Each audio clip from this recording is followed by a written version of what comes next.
Welcome to Moonbase 2.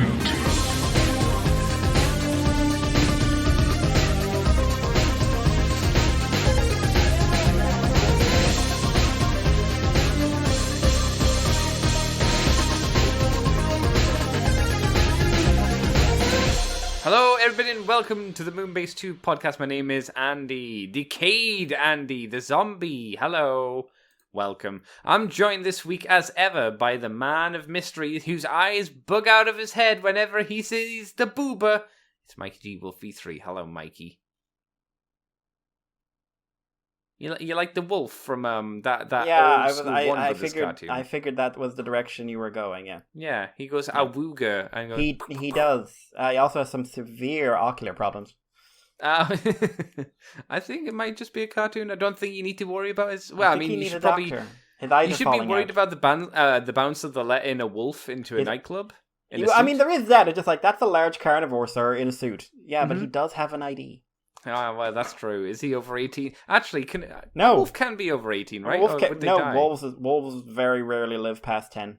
What is that their maximum lifespan, or is that just nature taking its course? Nature, like in captivity, maybe, but like think about it. Most dogs, a dog that's 14 to 16 is considered old. Yeah, that's what I was thinking. Yeah. So like probably not, like you probably could get one that was 18, but very rare. But like, it's not impossible. No, but it like. There you go. I would still assume that a wolf with I would still assume a wolf with an ID that says 18 is faking it, especially a wolf like that who looks young. He doesn't look old. Alright, some people look younger than they actually are, Mikey. We know this to be true. You know, Not some people look older than they should. Grey hair.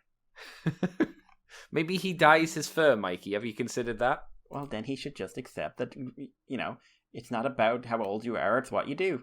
No, but that's what he's trying to get into the club so he can get the hot ladies. He's so having a midlife crisis where he's like, I'm going to dye my fur and go look at hot naked ladies, and then everyone's going to think I'm cool. My wife doesn't cook for me anymore. Just like from what you're suggesting, Mikey, it's not a midlife crisis; it's an end of life crisis. So. I wouldn't blame him if he was having it. If anyone has an end-of-life crisis, I'm like, yeah, all right, bro. I turned him into this weird 1950s American suburb husband. Just like, my wife is going out and meeting her friends. They're talking about getting driver's licenses. Like, we can't be allowing that. She needs to stay at home and tell me I'm valid. Damn. They're good times. Good times. Yeah. Warner Brothers made some good stuff back in the day. They're still very funny. They did. Yes, still very, very good. Very, very, very good stuff. What happened? Yeah. I mean, they decided to not make Looney Tunes for adults and kids, and just decided to make it for kids. Basically. Unfortunately. But we're here to talk about Transformers today, Mikey. And things happened this week. We had the Hasbro Pulse event. That went on, and they did Transformers, of course. They did G.I. Joe. They had Star Wars, and they also fucked up with Power Rangers. Oh boy! Oh, I'll need to ask you about that when we get to the Hasbro Pulse stuff, because I'll need to ask what you mean about that, because Hasbro had its sights have turned upon them. At least the Oh no, I know what you mean now. Okay, unless it's something additional. Well, like no one liked the Retro Megazords. No one liked them. Okay, we'll get to it. We'll get to it when we hit the Pulse stuff, and then you can before we talk about the Hasbro, the Transformers stuff, you can tell us about the Power Ranger stuff, because then I can tell you about the G.I. Joe stuff. Yeah, neither of us will tell you about the Marvel stuff or Star Wars stuff, because I did look at the Marvel stuff. I didn't look at the Star Wars. I did look at the Marvel. I only looked and saw that they were doing an, in quotations, animated version of Wolverine and Jubilee, and I was like, oh, okay, that's cool. I think I might want that for one accessory. Is it because of the photo again? It is because of the photo, yes. The meme photo, yeah. Because then you just need to... I think there's a version of him that comes with a bed. Yeah. That's the really big, expensive San Diego Comic-Con one that's really tall. It's like a really big figure. But I think that... Yeah, This will be way more affordable. Oh, yeah, no, this is like legend scale, isn't it? Yeah. Well, it's so it'll be like 5-6 inch scale. I get doing Wolverine, but because like Wolverine was that show. Jubilee, like, that's how most of our generation got to know who Jubilee was. They did try and sell you on the fact that she was your introduction character, like in the first part. It was like, she's the cool young teenage character who gets introduced to the X-Men. Like you, viewer, you. I'm assuming that's the only reason. The mistake they made was then they in the next episode had, here's Storm and Rogue. What was wrong with that? Nothing. It's just like, as a teenage boy, my attention shifted dramatically. Mine never really shifted to Storm, not while Rogue was there. No, Rogue always wins. Rogue wins now, let's be honest. The problem with Storm was she always came across too much as a mum character. Talk too much. And I don't mean that in like a weird way. I mean, literally she talked too. Like, just shoot the lightning.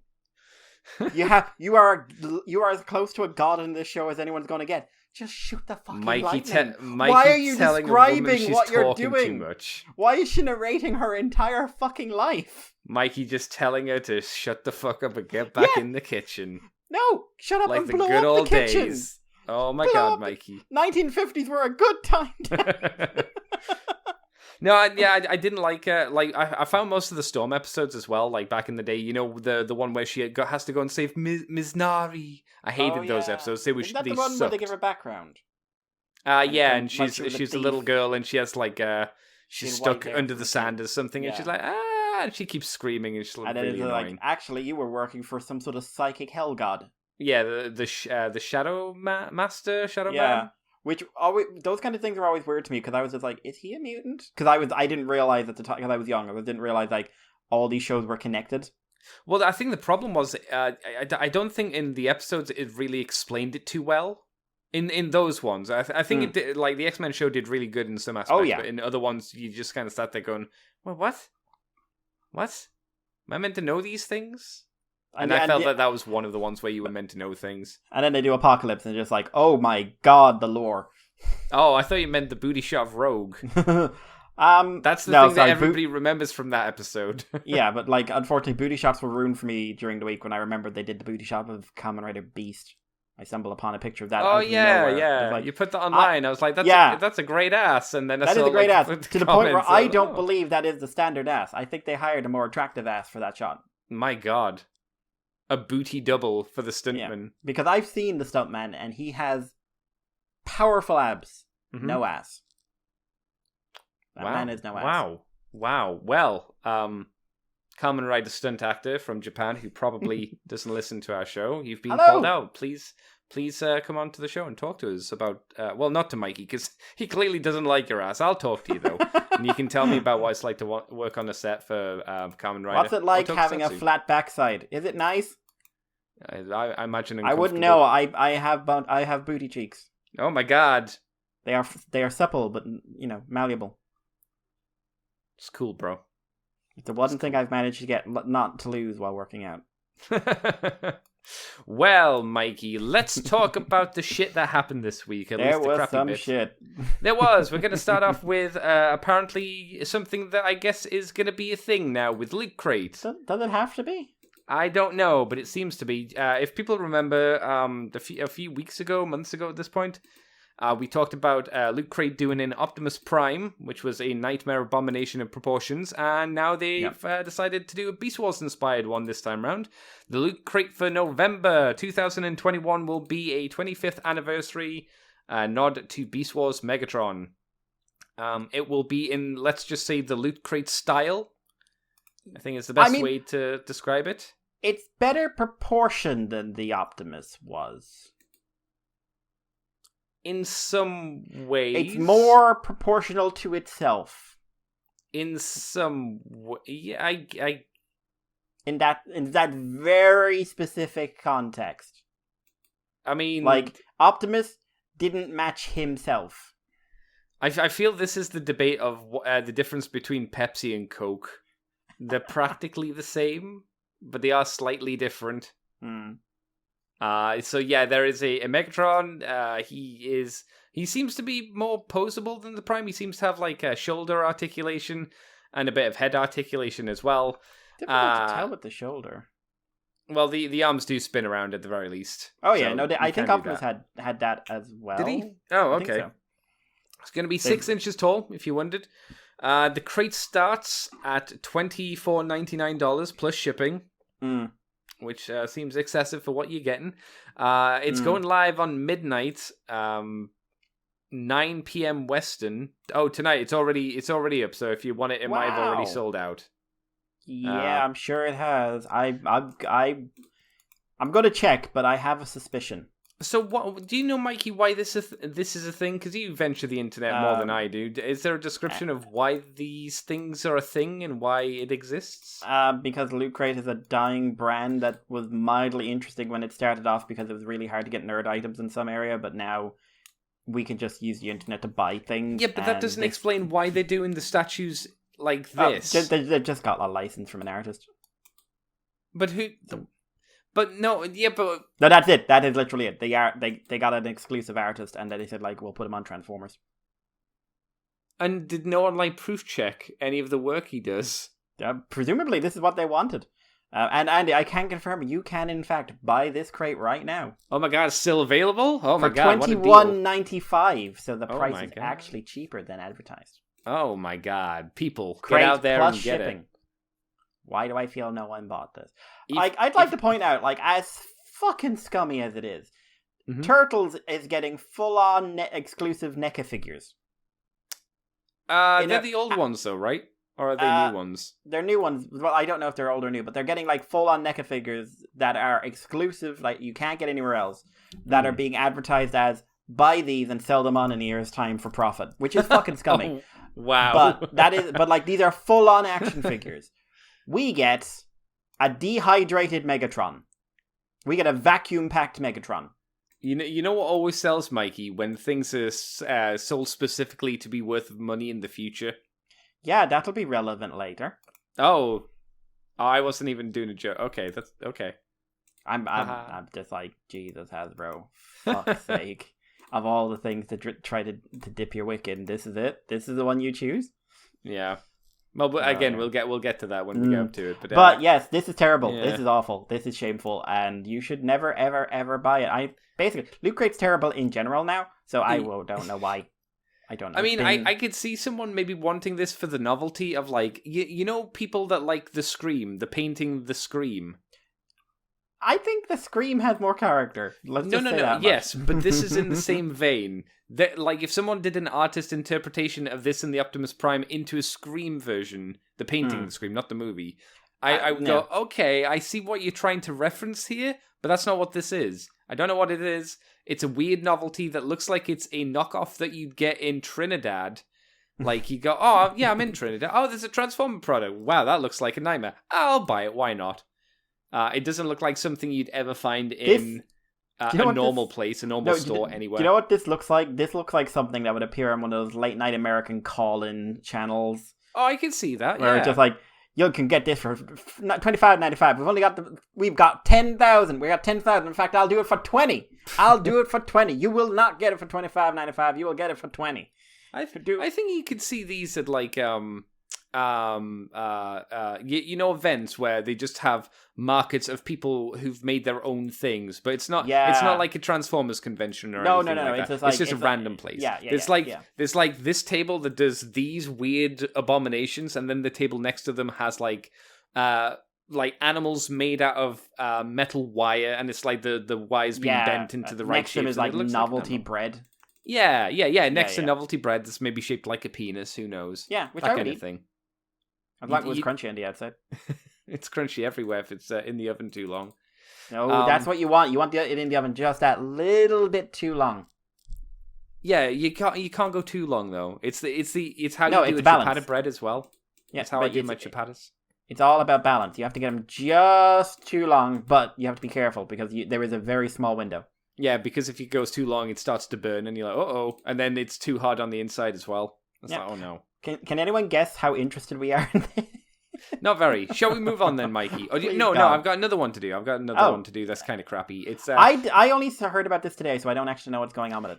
Yeah, so Hasbro Pulse is doing an exclusive live stream event. Didn't they just do that? No, that wasn't exclusive, Mikey. That was to the public. Everyone could see that. Okay. This one is specifically for the Hasbro Pulse members. It's going to be on the 27th of October, so we'll be able to talk about it next week, I assume. It's going to be at 5 p.m. ET, Eastern Time, I assume. It's a PulseCon online event. This upcoming live stream is exclusive to Hasbro Pulse Premium members. The little quote here is, Hasbro Pulse Premium members, that seems like a tongue twister to me. Maybe I'm just gummy-mouthed at the moment. Join us for an exclusive live stream event on October the 27th, 2021 from 10:27 Hasbro HQ. Is that their address? Okay. And hosted by our very own Mr. Weezer. Stevie 18. Breaking Benjamin. Is that who that is again? Okay. I don't know. No. But I will say the Breaking Benjamin thing did talk about it. Move into the realm of Chris Sabat. We'll talk about it. With behind the scenes content, reveals, I'm going to put a question mark on there, and select product drops, I'm going to put another question mark there. Head over to the HasbroPulse.com for more information. So why is it in the crappy section? Because we've just had a live stream, and we're doing another live stream. Now, the thing that seems worthwhile in this is the behind-the-scene content. That could be interesting. Reveals... We've just had an event revealing stuff. Yeah, but now they can reveal. And listen, Andy. All I can say is, let's hope for the same level of professionalism that they did in their last major exclusive live stream for the premium that we could get into because they didn't make it exclusive. We'll talk. Remember that? Yeah. Not that one. The other one. That's right. The one that people were like, "Oh, we're really mad that you can only get this exclusively," and Hasbro and everyone Hasbro were like, "Well, we just wanted something special for our members." Everyone could see. Well, here's the thing. Why would you make the reveals locked to paid members? Because let's be honest, they're going to get leaked. It's not like people are going to take like hundreds of screenshots and put them online anyway. So I don't see why you'd hold back reveals as like a secret thing. I don't know. Maybe seems it's so, like odd. You can pre-order now. Maybe it's like they realize they don't actually, apart from like a couple of early orders on exclusive figures, they don't offer anything. No, it doesn't seem like it. You save on shipping, and you get like a half an hour head start on anyone who wants to do a Hasbro Pulse order. And even then, it's like, do you get a head start? Because I'm sure there are enough people to kind of negate that head start, right? Possibly. Yeah. I don't know. That's the reason it's in the crappy corner. It seemed I don't see why this is happening. Why specifically it's doing reveals. The product drops again is a bit of a I don't know. You got to pay to be able to even buy your product or to pre-order your product earlier. It's always seems scummy to me. I don't like the idea of Hasbro Pulse as a paid service. I don't mind Hasbro Pulse as a like Kickstarter thing. Well, I mean, it's got its own issues doing that. Okay, fair enough, whatever. But I don't like the idea that, like you said, Mikey, the only thing you're paying for is an exclusive ability to pre-order your stuff before anybody else. And not even before anybody else, but before like people who are like, no, I'm not going to do that. So I guess next week we'll talk about the reveals from Hasbro Pulse. Cool. Any thoughts, Mikey? Why? I don't know. I guess, like you said, to justify its existence. I don't know. I don't know. Why? Just why? Would Hasbro Pulse not be like a good place to premiere like your new Transformer Hasbro shows and stuff like that, and G.I. Joe shows? We'll talk about that. We will. I don't know. I think like if you're going to do it, you could be like, oh, here's our visionary show. It's just a concept, but we're going to see how well it does. If there's a lot of interest, we'll make a new, visionaries thing. And hey, you're paying for Hasbro Pulse. You get to see a completed episode 1 or a completed pilot 6 months before everyone else. Yeah, exactly. Or a month before. Or even just like, okay, pilot's ready. The first episode's ready. Here you go. Enjoy this. It'll be taken down in a week's time. Yes, to try and stop it getting leaked, which it still get leaked, but at least then you go, okay, that makes a bit more sense. I don't know. It's so weird. Mikey, do you want to tell us about our first bit of 3P news? There's not much 3P news, no, but there's there isn't. A little bit. So, Kang Toys have brought out a new image of CT Chio 04 King Lion, oh my God. Which is such a Zoid name, and CT 05 Thor Gorilla, which is such a Zoid name, for two toys that are incredibly Zoid. This is their highly stylized version of the Predacons, including a new character who is a gorilla, who is not really Optimus Primally. But kind of is a little bit, if I remember. Vaguely would be the way I describe it. Yeah, that's fair. Yeah.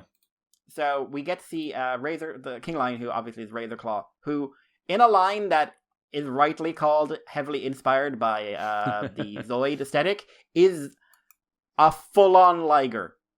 He is a full-on main protagonist, final form Liger. Yeah, the only difference will be it won't be in the Liger standard colours of like blue or white, right? They're the main ones, right? They're the main ones, but the Ligers vary. Like, I think the newest show ended up with a gold Liger in the end. Oh, okay. But also, like, from what I understand, Wild is a bit weird. But I can't find a good subbed version, so I unfortunately can't tell you. But I actually think it looks really cool. I like the fact he seems to basically just have a shiv for a horn. Yeah, again, that's kind of... Is that wrong to think that Ligers have had that in the past as well? No, Ligers have had that. They're the Liger who is literally a unicorn. Yeah, I like he's got two railguns or something that look like railguns or something on his booty. It doesn't look like Razor Claw, so it's an interesting interpretation. That's kind of cool. I don't remember if we've seen his robot mode yet, but the robot mode's usually had enough cues to make it like, okay, yeah. And the colors, like, obviously he'll be yellow and black, so he'll be fine. But no, I really like that. The Thor Gorilla, we've seen the beast mode before, now we see the robot mode. Head is vaguely Primal-esque. Kind of a mix between Primal and some different forms of Grimlock. Yeah, maybe a bit of Razor Claw himself in there as well. Yeah. Body is just this big chunk robot. Yeah, he doesn't look like a gorilla. He just looks like a big boy, basically. Yeah, at least in my eyes. Big forearm cannons, which I suppose are referencing primals. And he's got a big-ass hammer. I don't know. I don't think it's that big-ass of a hammer. Like, it's long, but if you look at the hammer part, the hammer... Well, it's a bit more practical as a war hammer. Like, it's... No, because those bits need to be bigger. It needs to be wider out from the handle. I suppose you need spikes as well. Warhammers tended to have spikes.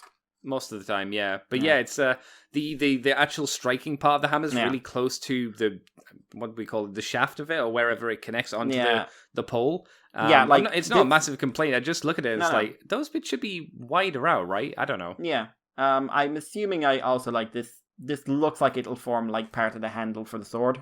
More than likely. That's probably the concession. Why does it like this, I'm guessing. But overall, I like him. I think he looks good. He's interesting. I think they should... someone needs to just do a combiner called Monkey. Monkey. It's Return just made of to monkeys. Monkey. Different monkeys. Because then you can cash in on the meme. Yep. Place your lord's monkey. One of them can be called Harambe. Sure, yeah. Yeah, because you can have, obviously, the gorilla as the center part. You could have, gibbons and baboons as, like, the arms and the legs. There's lots of monkeys. Haramtron. You can have the monkey that's from the meme video where it goes, ooh, ooh, and then it spins and then jumps into the air like it's going into space. You can have that kind of monkey. The monkey puppet from the Tetley's ad. Oh, that was great, yeah. Or you could have just the chimps. Yeah, you'd want a chimp because they're probably the worst that's monkey. like your dark combiner. That's the evil one. Yeah, your dark combiner is a chimp. Evil monkey. Evil monkey. Would monkeys say that we're the evilest of the monkeys? I mean, they might, but chimps are just assholes. I mean, they are. They always go for the testicles. It's always the testicles. You have testes? They're mine now. Yeah, they're mine in my mouth now. Nom nom nom. No. I mean, these guys are looking interesting. I could see a lot of people not liking the designs, though. Like, it's 100% going into this very Zoidy look, and some people will just not be into that. Yeah, like, it has turned people off. I've seen that. It's not G1. It's not G1. Sure, I'm glad things cannot be G1. Same. To be fair, I am happy when things that are not G1 are not G1. I wouldn't buy this set even if I had the money for it. I think it's a design that I wouldn't personally want in my collection, but it is a design that I think looks interesting. Is probably how I'd best describe it. It looks neat, but not my jam to add. Why did you send me an image of the Fantastic Four? Because it's funny. Oh, why do they all... Oh, they're all Grimlocks. All is a Grimlock. Oh my god, that's so many Grimlock heads. I like how, like, the two weirdest, animated and movie, are just, like, front and center, and movie's just like, I have seen shit. Oh yeah, I didn't even see the movie one. Oh He's just yeah, staring into your soul. his horrible little beady red eyes. Yeah. Jesus. Mikey, shall I move us on to the next bit of news? Yes. All right, DNA are doing more fill-in parts because that's the era that we live in, where a third-party company needs to come in and fill in the holes in our toys. And they're doing it this time. They're making extra stuff as well. It's not just hole gap and fillers. They're doing stuff for Beast Wars. They're doing a DK28 Gear Master, as it's called, assortment kit for the Beast Wars Kingdom figures, including Megatron, Optimus Prime, and Cheetor. So what do you get? You get a flail, a mutant mask, a gap fillers, a jetpack, and a blast effects for Primal. You get the gut gun for Cheetor, which was it was crap that it wasn't included on the figure because it is his classic weapon, and he had a shit weapon without it, from what I remember. Mutant mask, gun, gap fillers, rubber ducky in brackets, yes. Toothbrush and blast effects for Megatron. Some of this is really neat for the kit upgrades. Some of it I don't care about, like the mutant masks. Couldn't give a shit about. I appreciate they being there. Primals a lot more than I like Megatrons. I don't care for either of them, but I never did in the past. But like I say, I wouldn't begrudge anybody for liking them. They're just not for me. Yeah. That's how I best describe it. The additional little handle where you can attach both of his swords to, that's nothing special, but it's neat. The flail, I always liked the flail. Flail was cool. Flail's fun. The gap fillers, I would definitely say are quite nice because there was always a big gap between his boob and his the flat panel that would attach to his ball joint for his head. There's always quite a big gap there, so filling that in, that's not too bad.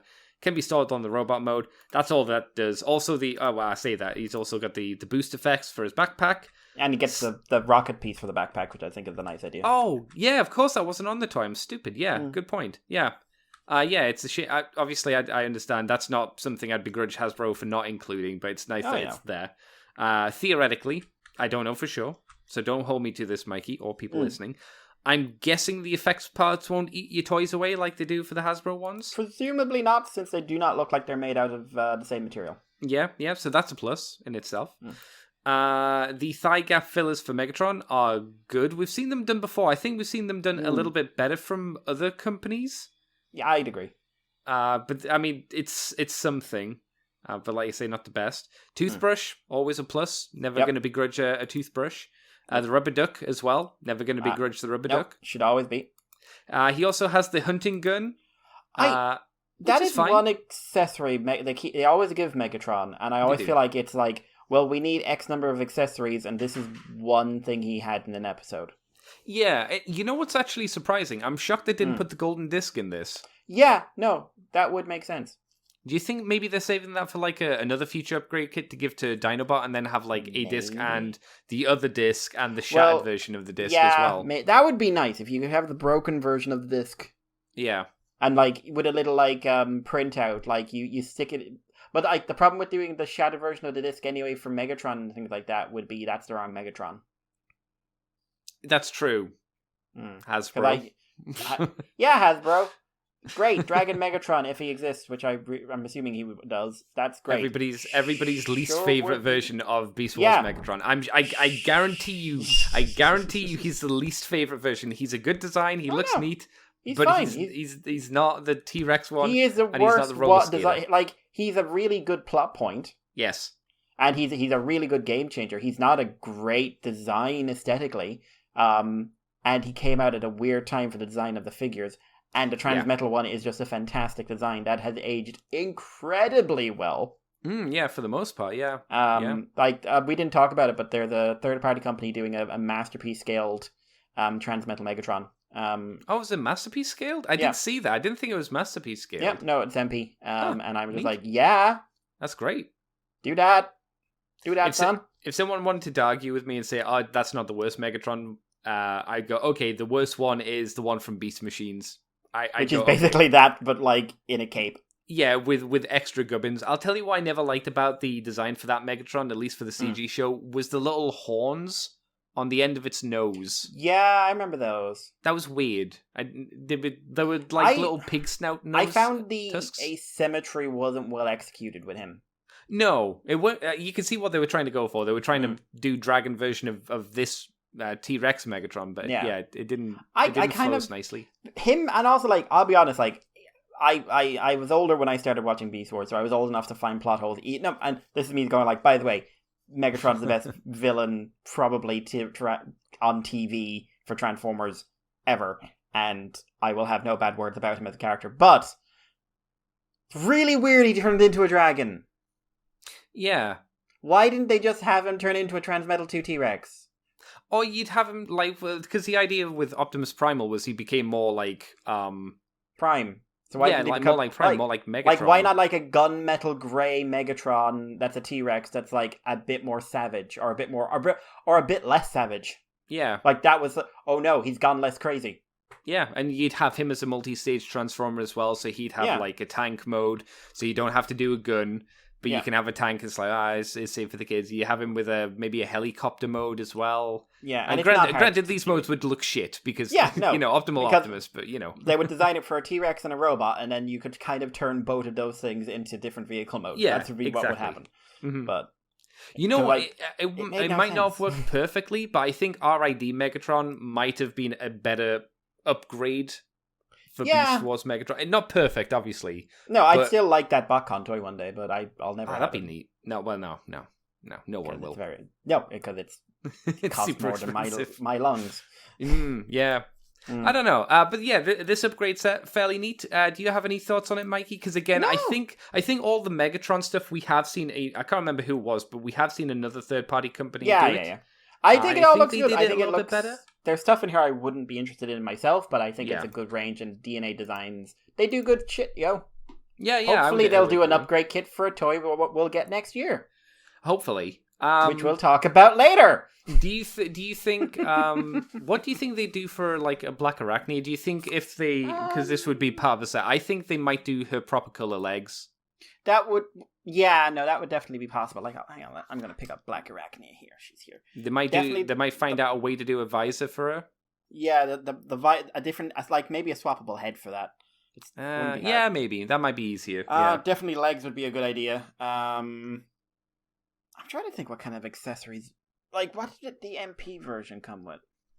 A web net. That could be quite neat if they make one for cool. the deluxe. I'd be down with that because it'd be usable with a theoretical tarantulas one day. Probably wouldn't break. Okay. Yeah, probably. I think that Masterpiece figure looks amazing, but from what I understand, like, you just can't attach it to that web in robot mode. Oh, is that a thing? I thought you were just making jokes. No, because she's a Masterpiece toy. Something must go wrong. Yeah, that's true. Yeah. Shall we move on, Mikey? Tell me about Alien Attack. Alien Attack have revealed at 02 King of Cavaliers, which is their Age of Extinction last night. They're listing it as Optimus Prime. Well, that's Nemesis. Why do you say that? Because it's got the Mikey? Nemesis head, and it doesn't have another head with it. So I mean, technically, it is Optimus Prime. No. You're It was not a completely wrong. different character, Andy. It was a completely different character. He had a red streak on his face, which was so well explained. And the connection between the red streak and his face and Megatron was so well explained. Oh, Mikey. It was deep lore. Deep lore. So, yeah, this is Alien Attacks. I think Alien Attacks already did an AoE version of the character, so I think this is literally supposed to be like the last night. So is this different? Do you think that, I mean, obviously you don't know for sure, but do you think this is different from that one as a mold? I do not remember at all. Okay, neither do I, because they all look the same. Yeah, so this guy, he comes with the shield from Age of Extinction, the sword, and he comes with a gun that I don't know if he ever used, and he also comes with a wrist shank, which I believe he used fighting someone, don't ask me who, and he comes with the Merlin staff, which he got off of, hang on, Vivian!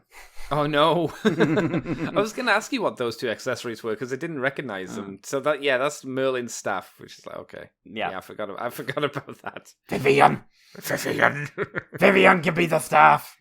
You tried to kill me 5 seconds ago, Vivian. So yeah, turns into a big truck. Truck looks good. Let's be honest. I think from what Alien Attacks have done other movie characters, and from what I understand, it's like black magic. They're probably the go-to company for the movie toys, right? One other one I believe that people are raving about right. but I do not like. It's movie stuff. I'm not keeping track of it. We'll remember when they do a new release and we talk about it on the show, and we'll be like, these guys. It's these guys. Yeah. And we'll forget about Alien Attack. Exactly. But they will have LEDs in the lights, and we'll have LEDs in the front lights of the truck mode, opening doors, and a sculpted interior. Oh my god. Available second quarter 2022. Damn. Like a lot of takes on this from the third party, he looks like a good take on the design, but just a bit chunkier because it has to work with physics. Yeah. I think that's fine. I never begrudge it when they do it, unless it's like egregiously chunky. Then you go, I don't know. But they always make it as streamlined as they possibly can do. Yeah, I think he looks decent. I'm also looking at the truck mode, and I do not see where those LEDs on the lights would be. No, neither do I. I believe them that they're there. I just don't see them. Burst into the Alien Attacks design house and just like, no, your tissue of life will end now. It's like when you're a child and they're like, oh, there's Santa Claus. I don't believe you, but I don't see how else this could happen. How else do these presents appear under the tree in one night? Now I can picture the tick. That's not a bad thing. You're welcome then. Fiendish lies. You ne'er-the-well toy ripper-offers. Good old Chairface. That's a great cartoon. Listen, I don't think there's really been a bad version of the Tick. Probably. People say good things about the live-action shows. I just can't accept it. It will never be my Tick. No, it's not. It's not my Tick, but I was always like, this is well done for what it is. Yeah. I could accept that easily. So... yeah. Mikey. Yes. Shall I move us on to do you want me to cover both bits of news? Or do you want to take the big one? It's up to you. You might as well do the next bit, and I'll do the big one. Oh, you want to do it all? Okay, that's fine. Right. Yeah. Well, we got a little bit of EAN codes, which I'm sure everybody knows about. You know about the EAN numbers. Yeah, you've put up an eBay sale and seen that thing that you've completely ignored. Is that what that is? Yeah. Wow. It's a product code that lets you find anything anywhere, but if you don't have to use it. You fucking nerd. We have the EAN codes for a few future Studio Series figures coming out in the future. This leaked before the PulseCon event. Not that these guys, I don't think, were talked about during said event. But if these 3 figures are announced on the 27th, I guess we should all have a little chuckle between the I was going to say the 3 of us. Me, Mikey, and the listener, whoever that might be at the time. So these numbers correlate to Studio Series 86 Leader Sludge, Leader TF2 The Fallen, which I think we've talked about before, because we mockingly said who would want that, and I went, oh yeah, you actually get a new figure that isn't shit, so... I still would mockingly ask who would want that. Unless it comes with an alternate phase. Yeah. With no phase. And then you get Studio Series TF6, which is Transformers Bumblebee, RC. Yeah. So there you go. Any interesting ones in there? Because I think, did we talk about Sludge before? Well, he won't look like that. Sludge? Why not? No, because he'll look like the toy. And then he'll have a robot mode that looks like the cartoon, but that's not what he'll look like. He'll look like that's toy. Right, yeah. You're 100% right. I was like, what are you talking about? What are you being weird about this? It's like, no, you're 100% right, because that's the aesthetic they gone for. Or went for. RC, I want to see the toy first, because it will have a made-up Cybertronian mode. Oh, yeah, technically. Which could work in its favor for being a better toy than the last RC. Which one? We'll talk about the Earthrise. No, we'll talk... the Earthrise, which will be forever.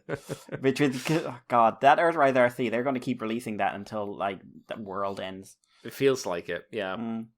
How many Dinobots have they done now for the 86? That they've would done be Grimlock, they've done Slug, and they've done Sludge. So it's Snarl and Swoop left. And Swoop is supposed to be a Voyager with extras, from what I heard. Wow, okay. Because his the thing is, like, his robot mode was the same size, but his pterosaur mode was much smaller. Yeah, it's probably wiser to go with the deluxe as well. That's fine.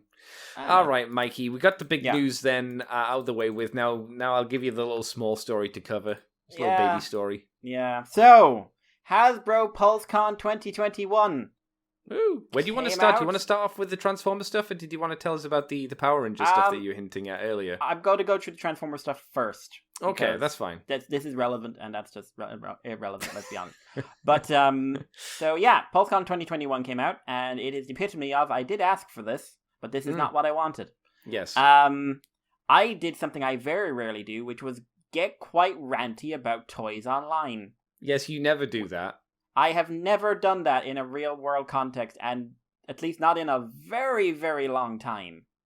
People know you as the very passive, very, very quiet person who doesn't really talk about these things. To be fair, Andy, our Twitter is largely retweets of things to do with Hololive or VTubers, and retweets of things to do with Kamen Rider. Mm-hmm, yeah. Transformers don't get involved in this, but I actually got like emotional about this. Oh, okay. I was like that legit annoyed. Mm-mm. And it wasn't the first reveal; it was the second one that did it.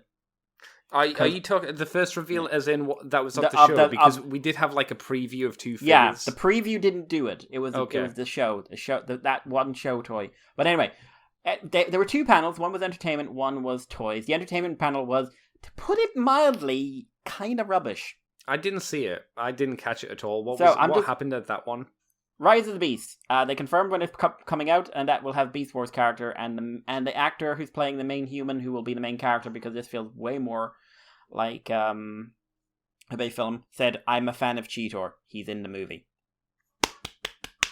which we already knew. Yay! They also had Transformers The Experience with a new immersive virtual experience, touring attraction, walkthrough experience partnership with creators with Marvel Avengers, so you can go on. That's the weird museum thing that was in like South Korea or China or something, right? Yeah. Oh, okay. So- God, I forgot about that. They then revealed a game. Now, they've been talking about Transformers doing AAA again, and I was just like, oh boy, do I hope this isn't it. Because they revealed Transformers VR, an on-the-rail VR shooter. Oh. No. Then there's Transformers and Smite, Battle of the Gods. It's a free-to-play, third-person, multiplayer online battle arena, Oh no. which they're introducing Transformers to. Who would Triple win in a A. fight? All I can say is, boy, howdy, do I hope this isn't it. Who would win in a fight? Optimus Prime versus Hercules, or Poseidon versus Megatron? Well, if we're talking about literal demigods, probably the demigods, right? So it'll have Starscream, Megatron, and Optimus. Very exciting. Well, let me put it to you this way, Mikey. Is getting Magnaboss and Tripredicus. Let me put it this way, Mikey. Who do you think would win in a fight? Megatron versus Kratos. I don't think that's fair, because I bet on Kratos in any fight. Exactly, and Kratos kills the gods too. So Yeah, sometimes with other gods. But he's mellowed now. He's a good dad. I Boy. wouldn't say well. He's mellower. He's not mellow. I mean, he didn't beat his son at any point, which he totally would have before. He was close. I mean, he yelled at him like a few times. One time he Boy. shook him, but the boy had it coming. That's true. Yeah, the boy turned into an asshole. And he was just like, when Kratos is turning around selling it, you taking it too far, man. You listen to Kratos. Oh, maybe I'm the asshole this time round. Huh. Earth Wars is getting Magnaboss and Tripredicus with some interesting looking models. I mean, it's probably fine for a mobile game, I guess. Model-wise, at least, right? Yeah, also, this is actually good news. Transformers Devastation original soundtrack will be made available for streaming. Oh, that's cool. The guys who worked on the OST for Devastation are very, very excited about this. Yeah, they should be, because the music in that game was ace. It was baller. really good. That game is also baller. Yeah. Should be re-released, please. Fuck Activision. I don't care about the licensing collapse. Special appearance by Vince DiCola, Kenneth Murd, and Bob Reynolds. Music video will be made for the song Transformers Face the Devastation. Which one's that? Is that a new thing? That Or is that one one of of the. the I think tracks? that's one of the tracks. I don't remember the names Oh. of the tracks. I just remember sitting there going like, "It's a platinum game, which means the soundtrack is awesome." Do you know what they didn't do? Do you know what they Anything. didn't talk about? Oh, did they show a trailer, Mikey? No. No? No, they didn't. You know Isn't what it they only did like do 2 this weeks away. Yeah, 3 weeks now, I believe. They've Oh. confirmed that. Cyberverse Season 4 will come out on Netflix mid-November, right? Uh-huh. So, within a few weeks, and when I say Dave confirmed, someone found a confirmation on a listing somewhere. So they didn't even confirm it. They didn't even confirm it.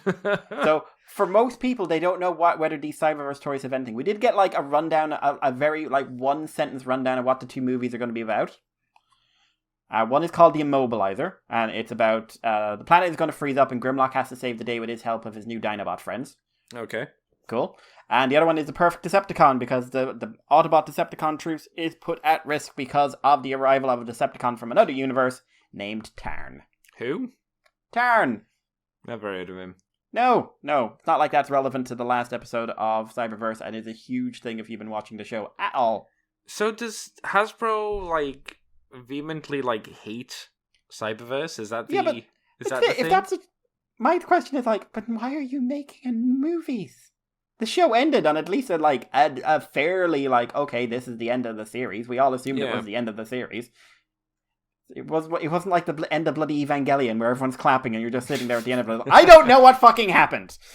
Is this why the Legacy line isn't coming? Like, this is obviously jumping ahead a small amount. The Legacy line isn't meant to be hitting until, like, summer next year. Is that what Cyberverse is meant to be here for? To, like, fill in the gap? The only thing I can think of to fill the gap is Studio Series with the movie stuff. I guess. Like, and Cyberverse, I guess. We did get confirmation by pre-orders that Legacy won't be available, at least for online purchasing until, like, May 2020. Yeah, that's a big gap. That's a big gap. Like, that's of nothing. We haven't seen a gap like that since Animated Toy Line, where we went through the entire season 1 before the toys were released. Yeah, that was nuts. I forgot about back in the good old days of the stolen Chinese toy. Mm-hmm. It's very strange. I can't imagine, like, I can only think it's because Studio Series, because I can't imagine Hasbro wants to take the toys off attention that long, to be honest. You wouldn't have thought so. But anyway, we did get the official confirmation of Legacy and what its intent is. We also got a promo image that did confirm some toys, like Blaster's going to be in it. It looks like a new Hot Rod's going to be in it. Mm. And Iguanus, the G1 Pretender, is going to be in it. And I think that bit of art actually looks like quite good of him. I think we already knew about those ones. I think those had been announced. Iguanus, talked about like, them, right? A lot of people thought he was going to be the Beast Wars character for some reason. Oh, I didn't, yeah. No, I was sure it was this guy. But, like, cool, I like Iguanus. He's neat. It'd be interesting to see what they do with them, because they've kind of shit on Pretenders. Not shit on them, but been part of the Primes, obviously. They were just little small boys. I don't think they're going to do that again. They weren't even little small boys. They were houses for, like, for really bad headmasters to live inside of. That's right, because the Power of the Primes thing, they turned into nothing, effectively. Yeah, they turned into Sparks. Something like that. It was a bad idea. Power of the Primes was a series of ideas that they okay, we've got this leader class gimmick. Okay, can we do anything else with the rest of the line? The gimmicks we used before, but reshell them?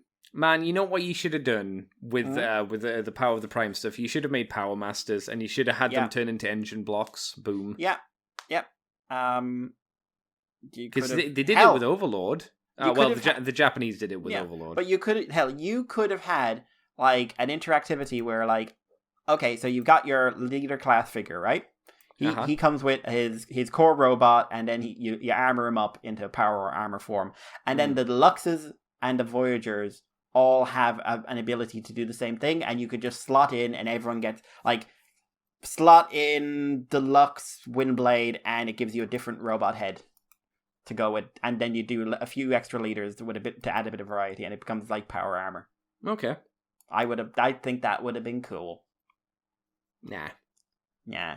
Anyway, speaking of Legacy, official Wave 1 reveal. Again, it's going to be a few months before we have to worry about these, but we got the reveal and the design intent. So, the idea is to have a new Generations line with a new play pattern, which is simple energon weapons and armor, which are translucent plastic weapons and armor that can combine into new weapons. Might be a bit fun. I don't mind that. Perfectly acceptable. That's fun, yeah. The intent of the line is to bring characters from lots of different universes into the Generation line, which is what we expected. Yep. What we didn't expect is for the intent to be to make everyone in it look like G1, because everything has to be G1. Yeah, it's the joke that we've said for a few weeks and months now, but it's not a joke. It's literally the intent. It's like, oh. the intent, they have said that what they want to do is take characters from different universes, bring them in and redesign them to look like the Generation 1 figures. Except if you're a Generation 1 character, in which case you just get the same treatment you've always get, which is like make you the most G1.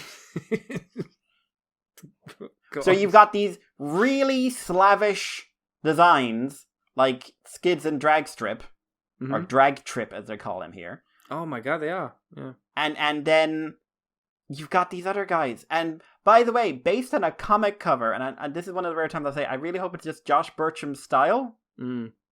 We may have seen what Knockout's going to look like. Yeah, you showed me it, because I was like, oh man, can you imagine what they're going to do to our boy Knockout? And you were like, oh Andy, do I have something to show you? I imagine that's for the comic only, right? That has to be for the comic only. It has to be. Except some people are saying like they think they see elements on the toy, on the design that look like they're from Studio Series Jazz. No. Like, no. Because if that's what they do to his head... Okay, so we're going to talk about it in a second. We're going to go through the toys. We're going to go through the toys, and then once we hit there's some big ones in here that need to be talked about. Anyway, first off, we had the Leader Legacy Galvatron toy we've already seen. Yeah, I talked about it last week. He looks great. I love him. I love the Tron lines. I wish I could get him. I don't have the money. Skids is the first new toy. So he is a pretty G1 style robot mode, although some people are saying they think that he's got elements that are going to be retooled into Prime Bumblebee, like the wheel shoulders, which does give him really wide shoulders. Prime Bumblebee out of this, I mean, doable maybe, but he's also got a thing where he doesn't have the normal Skids head because they've got a flap glued to the back of his head. Yeah, because I'm guessing like his head just folds down into his chest or something, right? Yeah. He comes with a few of the like classic Skids weapons, and he turns into an admittedly adorable alt mode that is one I've had a great fondness of since I had the G1 toy. I really like G1 Skids as alt mode. Actually, I think G1 Skids is a really fun little toy that everyone should at least try to have at least at some point in some way. I think it's really, really fun. As a Transformer, it's not too bad. I wouldn't say he's very striking, even the G1, primarily because of the colours. But yeah, I also think his robot mode looks a bit better than some of the other G1 guys, if I'm honest. But just in terms of proportions and stuff like this. Haven't we had a Skids recently? Or am I just like you're thinking misremembering? Okay, we haven't had a one from the toy line. No. Last time we had a Generation Skids was the IDW one. Okay, fair enough. I don't know why. Maybe it's just my bias, and maybe we've had too many Skids lately. If it wasn't for the shoulders, I think he'd look pretty on point for what they're trying to do. I find the shoulder wheels a bit distracting.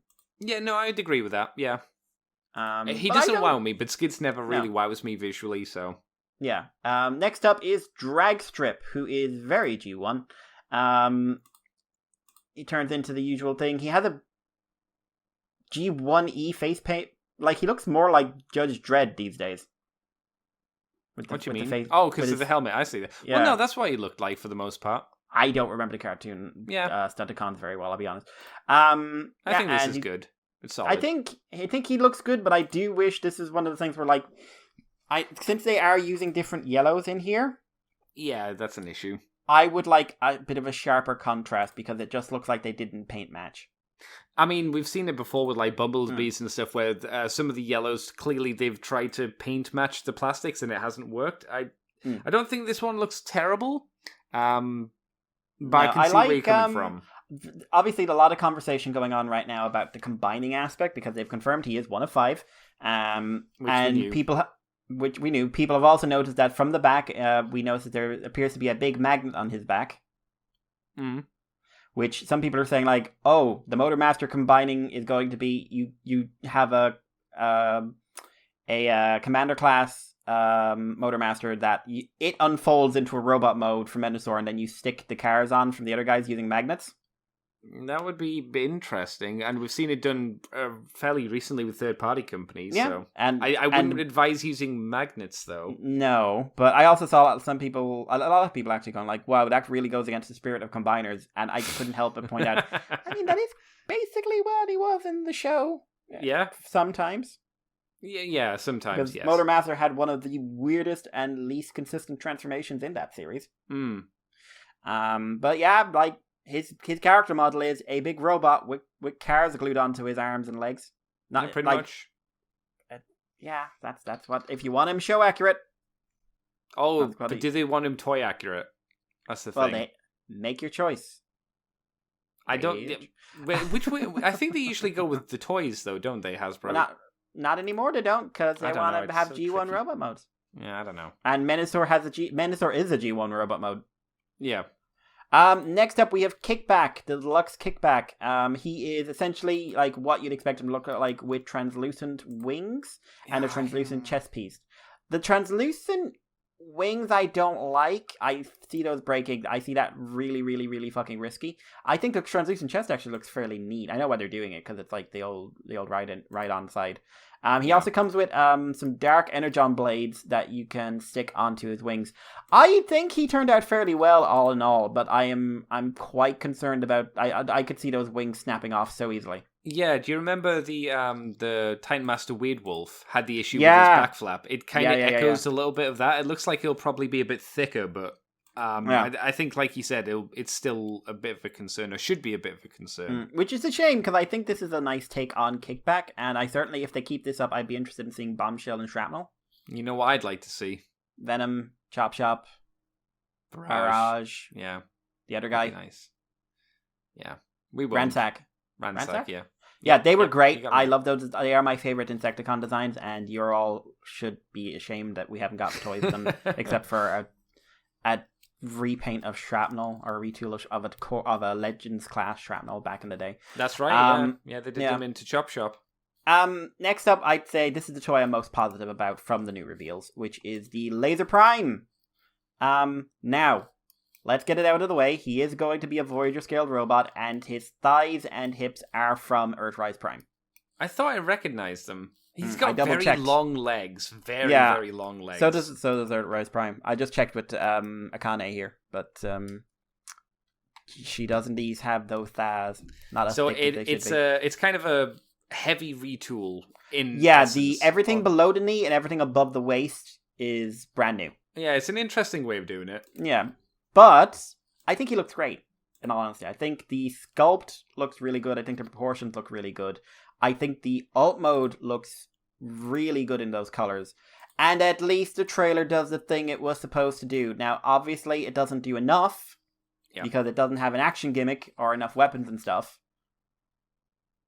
But at least it does something else. At least it does something else beyond open up. It opens up and another part comes up, and now it's a battle station and it's done. Like, it's still rough in terms of pricing, but like you say, it makes a bit more.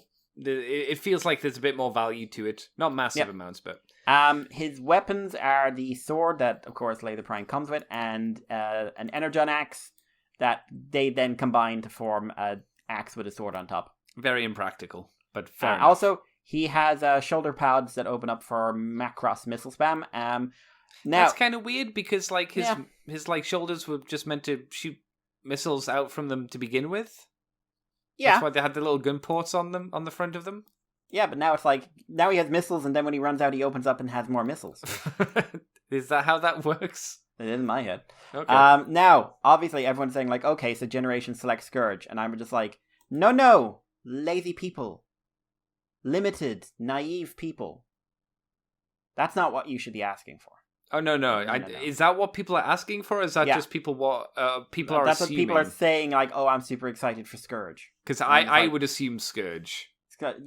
No. You should be pushing, demanding, Toxitron. I realize what you're saying, because it's what I would like as well. But logic dictates that that's not going to happen. But if you're going to do Generation Selects, come on, you could sell Scourge as a Target exclusive. Oh yeah, you could. But Easy. you know what you could also do and be really disappointing for a Generation Selects version? Shatterglass Ultra Magnus.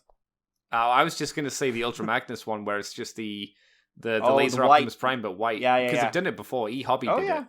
But like, come on, like Toxitron, the original idea for Toxitron was a repaint of this toy, of the original version, and it never got made. This is your opportunity.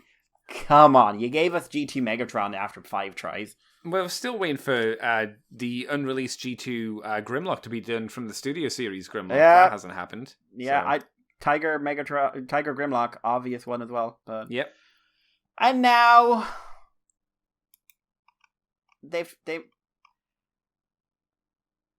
I saw one comment which is, look at what they've done to my boy. But Yeah, that was me. yeah, no, not just you. I saw a lot of people. Oh, there's lots of people did it. So I'm going to preface this that based on the rumors, this is a pre-tool of Beast Hunter's Optimus Prime. Ew. So, one, I love that design because it is a fucking super robot. Two, at least I can see where they'll get that toy from this. I guess. And three, Bulkhead deserved better. Is this really going to be done from Beast to Beast Hunter's Optimus Prime? That's the rumor. Like, you'd have to do a lot of retooling in the chest because, like, that chest looks nothing like it. But yeah, instead of the canopy, you'd have like the wing backpack. I guess you're right. Yeah. This is not Bulkhead. No, like when I first saw this, I was like, okay, redesigning a character. I've said before, I'm okay with redesigning characters, and he's got kind of the Bulkhead face. And then the face is perfect. It's great. Yeah, the face it's just on the wrong body.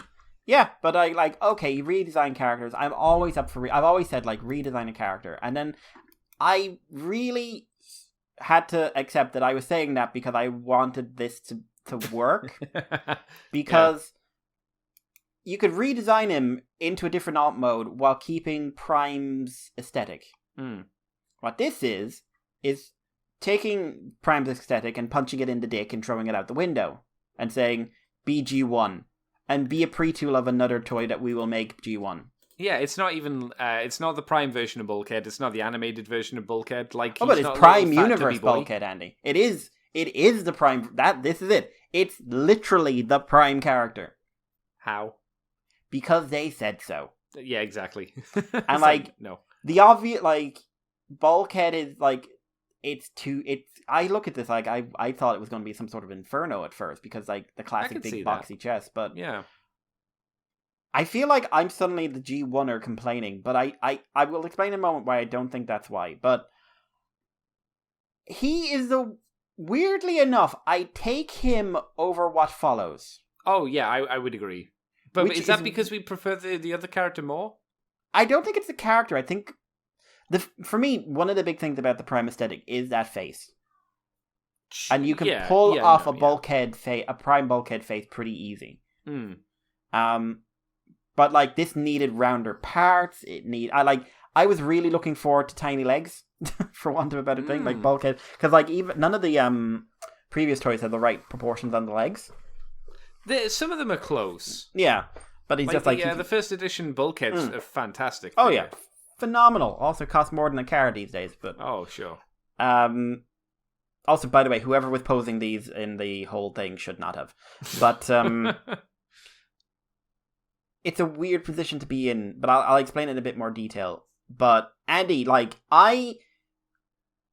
maybe in May I'll have seen this off enough that I'll be just like, listen, it's Bulkhead. I want to support the idea of making characters who aren't part of the 84, 85 roster. Maybe I'll pick it up. Like, how could you get to that stage, or is it just like, this is not my boy, and I really liked my boy? No, this isn't Prime Bulkhead. This is an animated Bulkhead.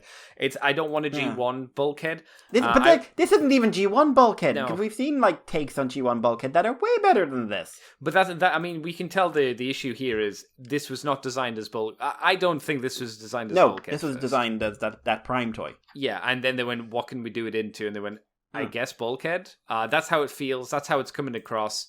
I don't like it. Like what I think me and you were hoping for with Legacy, especially with the name Legacy, was there was going to be like it was going to be like what I did with Kingdom. Like, granted, they changed a few bits with Kingdom, but the Beast Wars figures were not G1 figures. They looked like Beast Wars figures. They looked like Beast Wars figures, but what if the animals weren't CGI from the 90s? And it's like, okay, that's fine. Okay, I had to change something. Yeah, but they still look like the characters. Yeah. The robot modes still look like the characters, just with obviously a bit more detail again, and that's perfectly fine. This is something we'd never. This is something I really want to emphasize. This is something we'd never really been able to get before with the Beast Wars characters because of the limitations of engineering at the time and the fact that the toys were made before the show. And that was the advantage of the Transmetals, is that they were able to get the balance a bit better. But the Beast Wars robot modes in the toys look nothing like it was like the first round. It's like back before Classics, where it's like, listen, we've never had a toy that really looked like the Optimus Prime from the show. Yeah. And then we started getting Classics figures that was like, okay, and then they wouldn't stop. Then they did nothing else for 10 years. But with the Kingdom one, it was exciting because, like, wow, we've never had, like, a lot of these characters in an affordable way. And this is so cool. And, oh, look, they're still doing interesting stuff with it. Different beast modes, different retools, weird retools. Mm-hmm. Cool. Excellent. That's not what you did here. This was taking a really unique character design with a really unique aesthetic and then belting it with a hammer until it looked like it fit your cartoon from 84 to 85. Yeah. And I'm saying that specifically because it does not look like it's from season 3. Oh, no. It's the season 1-2 aesthetic because it turns into a normal vehicle mode rather than a crazy space vehicle or even have a weird robot design, which obviously, like, Hot Rod and Cup and all those guys, they had weird robot designs because of the weird vehicle designs. And disappointing. But like with the face, I was just like, okay, at least it's got the head. Was the so head. Yes. The head pulled him along.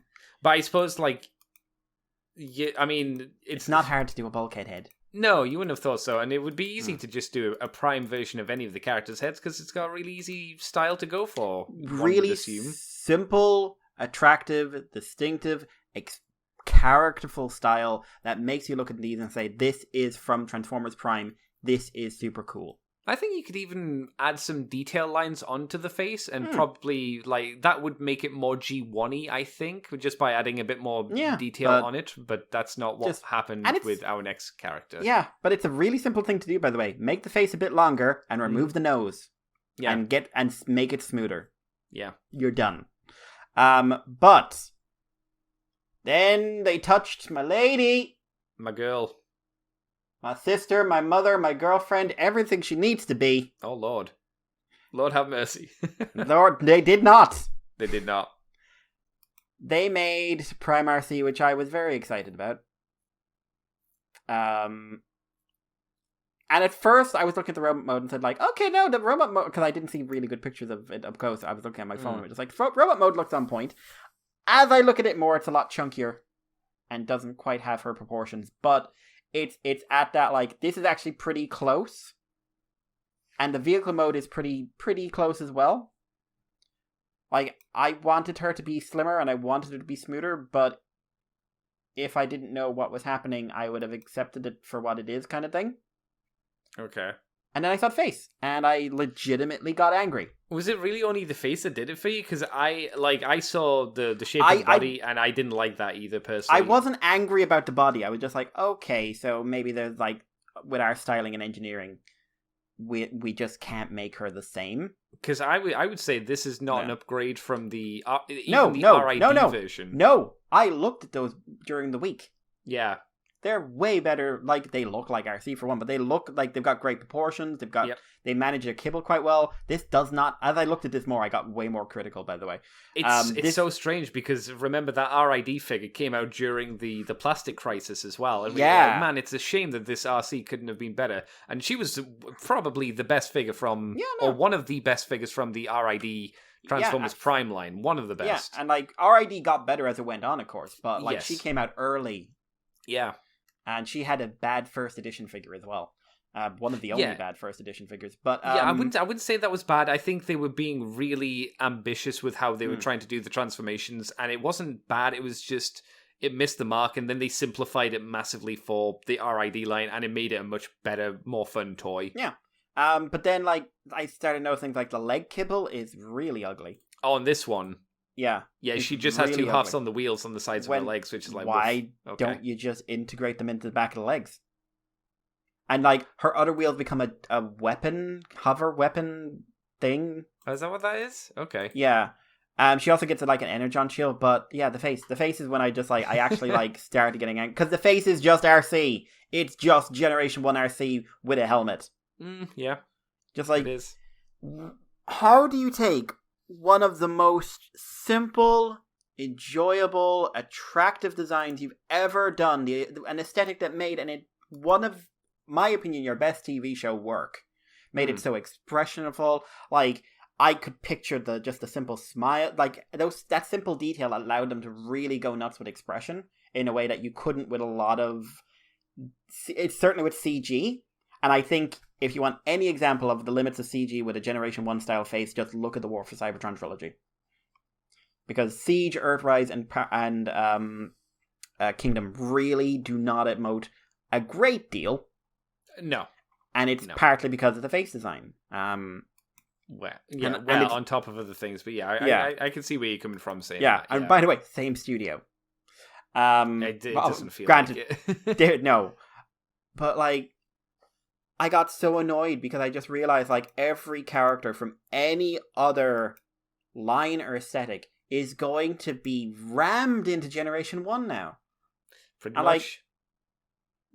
Like it really sounds like any character coming up. If you heard any character, at least for me, I'm like, I'd like to see this character have a new update figure, like any of the Armada characters. It's like, but are they just going to make them G1 versions now? I don't want that. And like again, legacy to me suggests that it should be a celebration of the other, of everything. Not making the thing just G1. It's really weird. Like I said, like I've always asked for redesigns of characters. I'm like, we're stuck in an aesthetic. We're stuck in repeating designs, and I am so sick of it. Yeah. And like, our Revenge of the Fallen Lockdown, I think is a great redesign of a character. The redesigns we were getting in the 2011 period, the 2012 period in Generations, I thought were great ideas. The first when Bulkhead went from animated to Prime, I thought that was a great redesign. Yeah. I like redesigns. I like new aesthetics. I like new takes. But this isn't a Generation 1 character, which means we've never had a figure of the current engineering of her. Mm-hmm. This isn't a great redesign. All they've done is added problems to design. In fact, from the back, it looks like she's incredibly gappy, by the way. Yeah, with a lot of back kibble as well as being gappy. I don't like the fact that her chest looks like a plate. Yeah, no, it does. It really looks flat. Not in that way, but flat. But like, if you'd said to me, right, okay, we want to do Prime RC, right? But we can't, to the standard we want, make that bike mode work with that aesthetic. But, okay, so what we're going to do, we're going to change her alt mode. She's going to be a car, but it's going to have the Prime aesthetic. So she's going to have Prime style proportions. She's going to have a Prime style face. We've just changed the alt mode. So her robot mode will look different, but it's working within the aesthetic. Or if they'd done that with Bulkhead, I would be like, okay, it's not ideal, but like that's very understandable, and it's going to be super cool to have a return of the Prime aesthetic. Yeah. I would have honestly been happy with that. But now I'm just thinking, like, what the fuck do we do if they announce a lockdown and say it's like Animated Universe Lockdown? What if they say Animated Universe Optimus Prime? What if they say Sentinel and it's Animated Universe Sentinel? And what are they going to do to Sentinel's face? They're going to de-chin him? Yeah, no, they will. They'll really, like, you can't, or what if they announce like an animated long arm Prime or something like that? Yeah. Because Legacy's got, this idea is going to last for at least 3 years. So, at least based on what they've been doing, I'm not worried about, like, Inferno or Tarantulas or something like that. No, theoretically, they should keep to the aesthetic. Kingdom. Yeah. So I'm not worried about them, but, like, Knockout, I am fucking terrified for. I think you should just come to accept it's not going to be the Knockout that I think people actually want, which is and like, I feel I a still knockout should from the buy show these because I want characters who aren't from that fucking show. I want people who didn't appear in a show 30-something years ago because we moved on. The Armada figures they've announced should work fairly well with this aesthetic. Yes. Hopefully they won't just stick a G1 head on Starscream, but I fucking know they will. G-Axis, I do not know how that's going to work at all. No, I don't think anyone knows what they're going to do with G-Axis. Because he's such a weird design in any iteration. Whether he's a retool of Armada Starscream or Scourge, I do not know how that's going to work. I do not think he's getting his own mold, for one thing, but... No.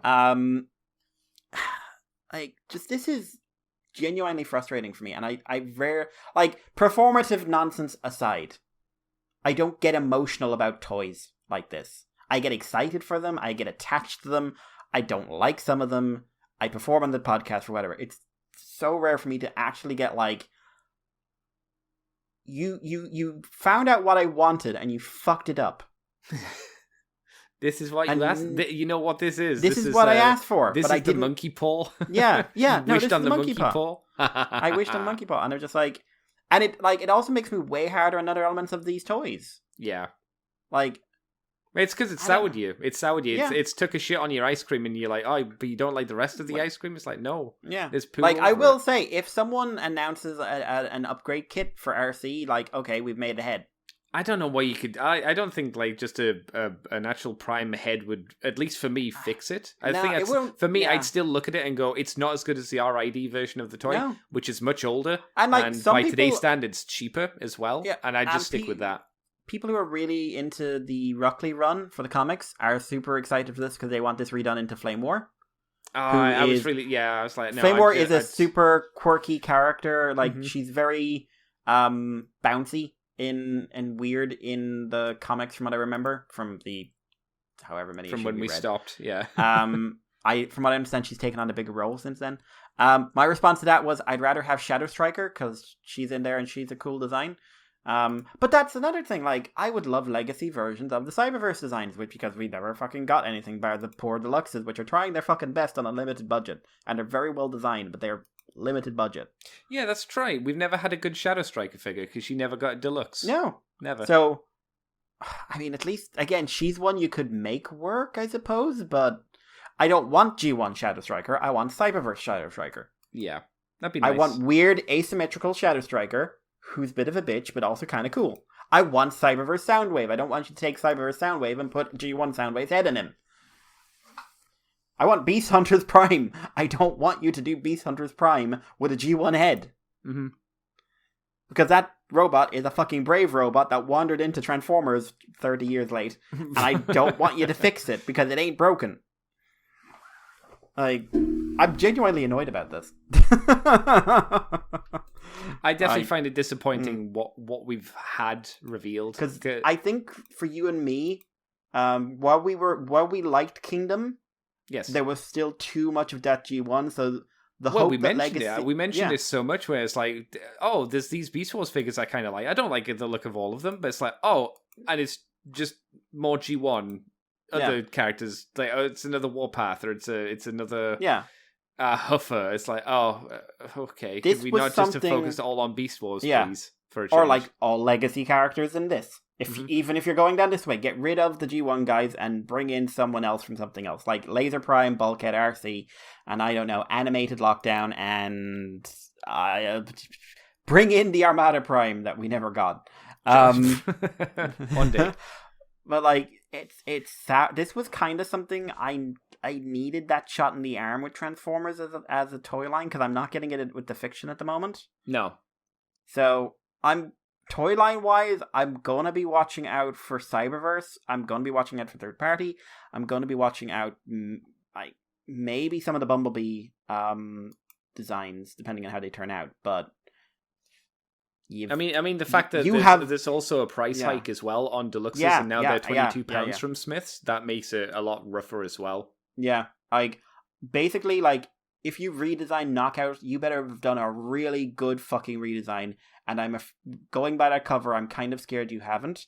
And if it's a retool of Jazz, that's a bad thing too, because that's a bad toy. Yeah, and I don't think it works super well for Knockout, to be honest. Just like, he's just such a distinct silhouette, like those the big shoulder pauldrons and a thin waist. Yeah, he doesn't have like a car bonnet boob like Jazz or Jackpot. Like, Jackpot makes sense for that because it kind of works. It's a bit cheap to do it that way, but fair enough, I can accept that.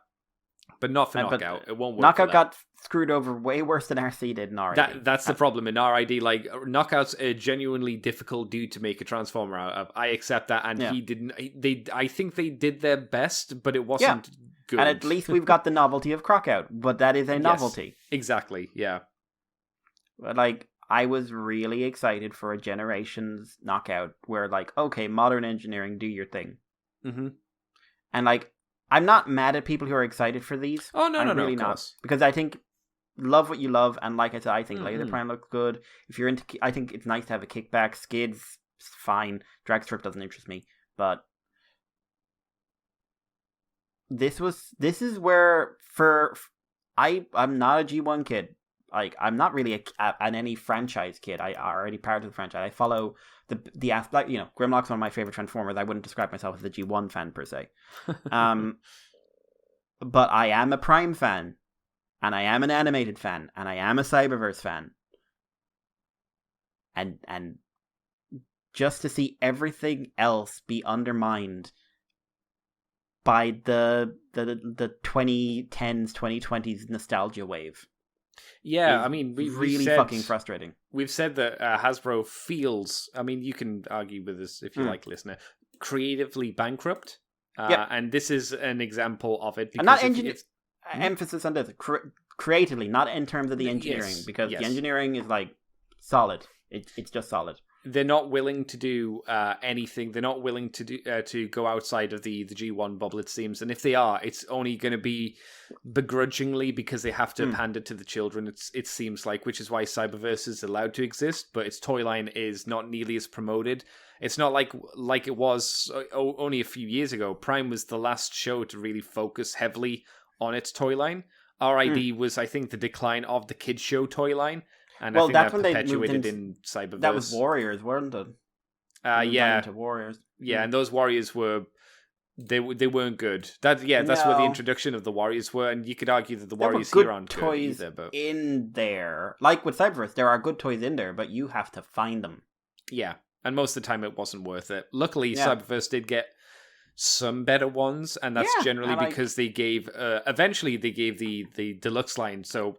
They still didn't have the budget of like the rest of the mainline War for Cybertron trilogy stuff. They clearly didn't have the same budget as that, but they were up to the actual standard of something that I think at least adult collectors would have got.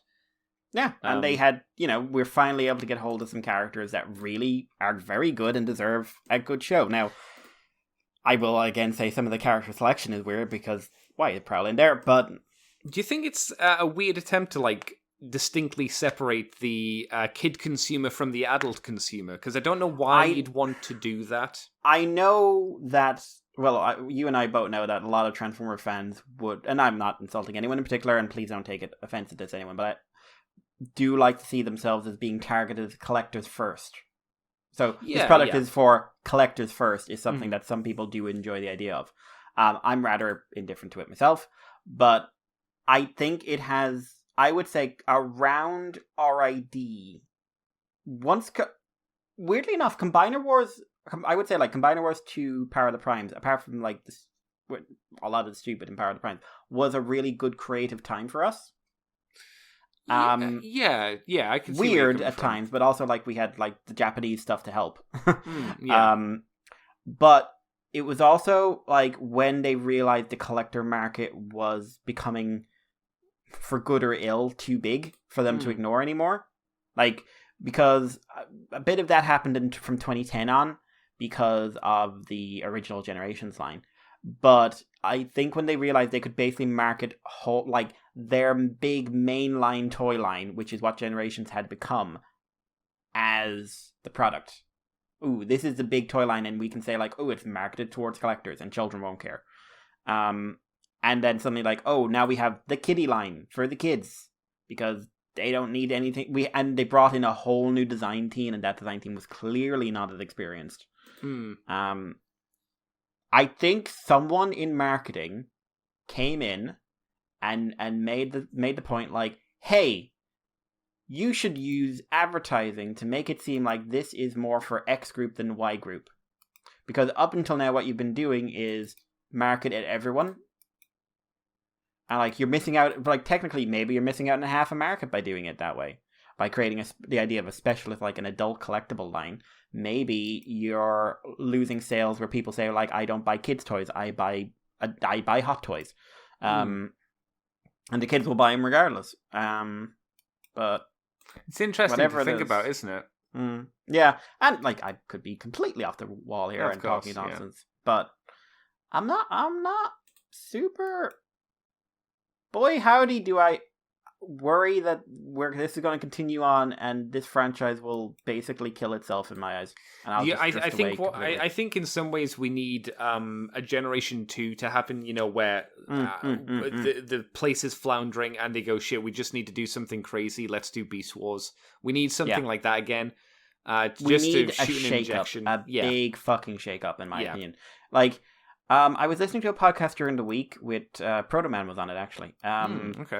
And he was saying, like, oh, well, there's the Big Seven. And the Big Seven are 7 characters that they'll always try to shill because they're 7 names that draw attention. I don't remember all of them, but it was basically the Optimus, Bumblebee, Megatron, Starscream, Soundwave, Grimlock, and Devastator, I think. I can see that, yeah.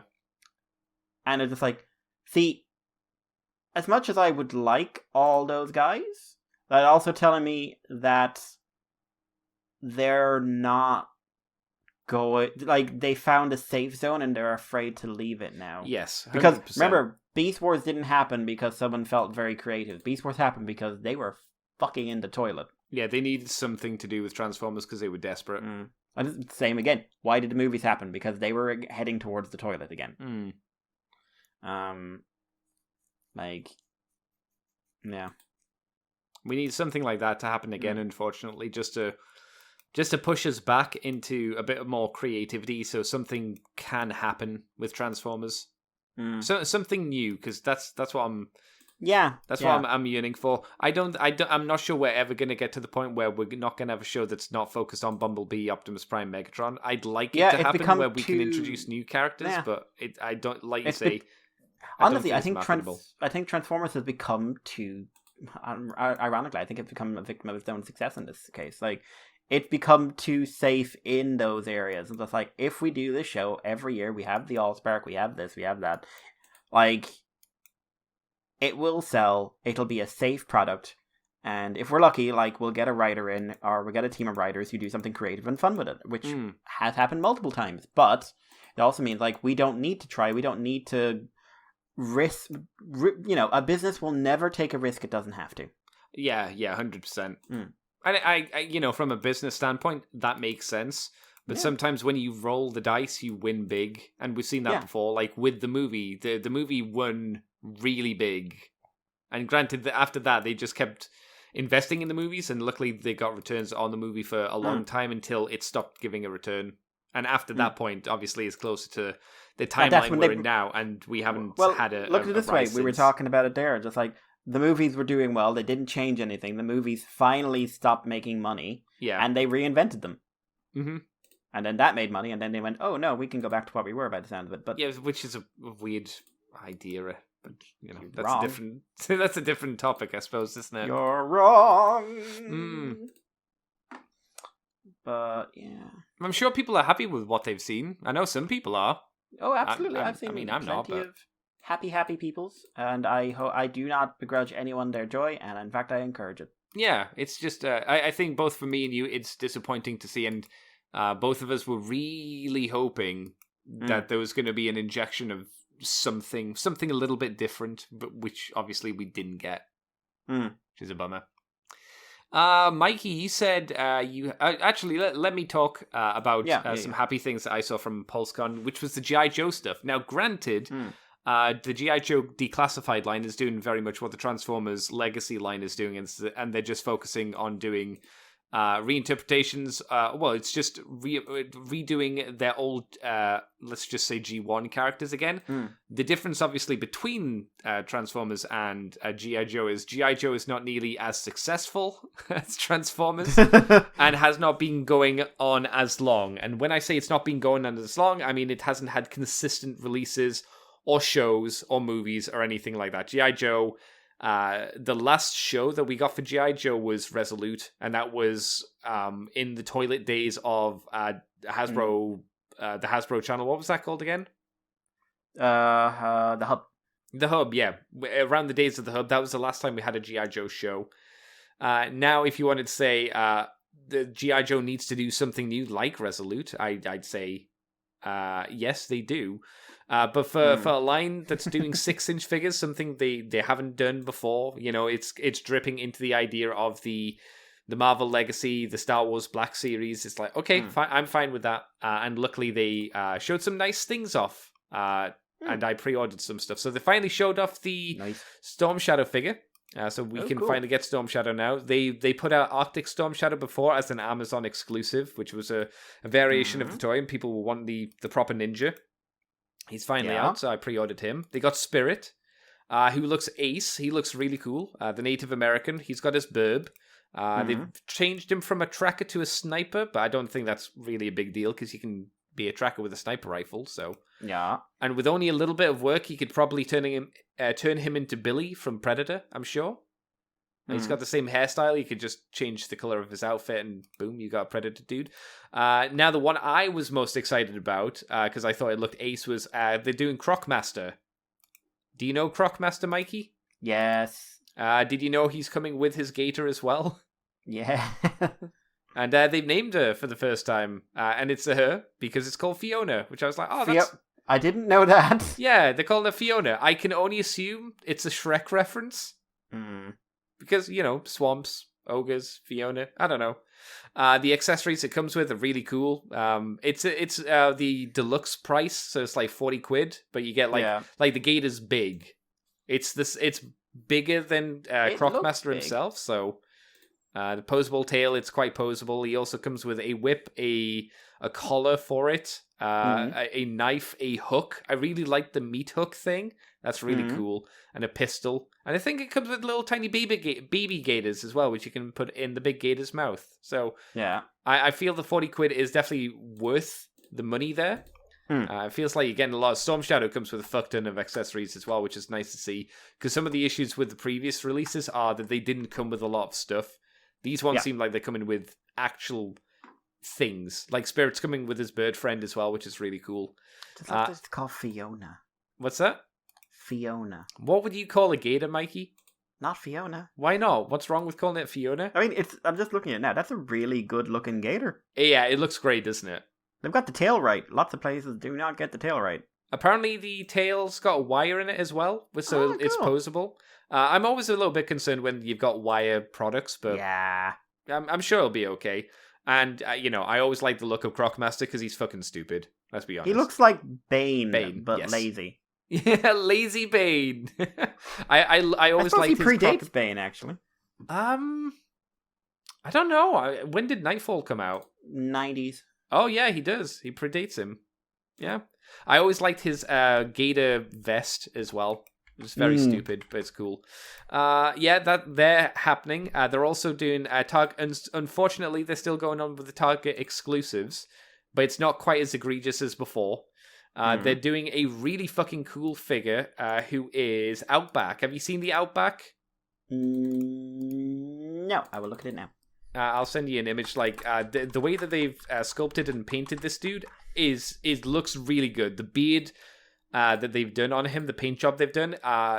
Sometimes you get really shitty beards and face sculpts, but I hear people that looks really good. Yeah, someone described the head sculpt as it looks like a third-party head sculpt, and I was like, it actually does. It looks solid. Really Look how clean that beard is. God almighty, he looks like he escaped from an 80s action movie. I love it.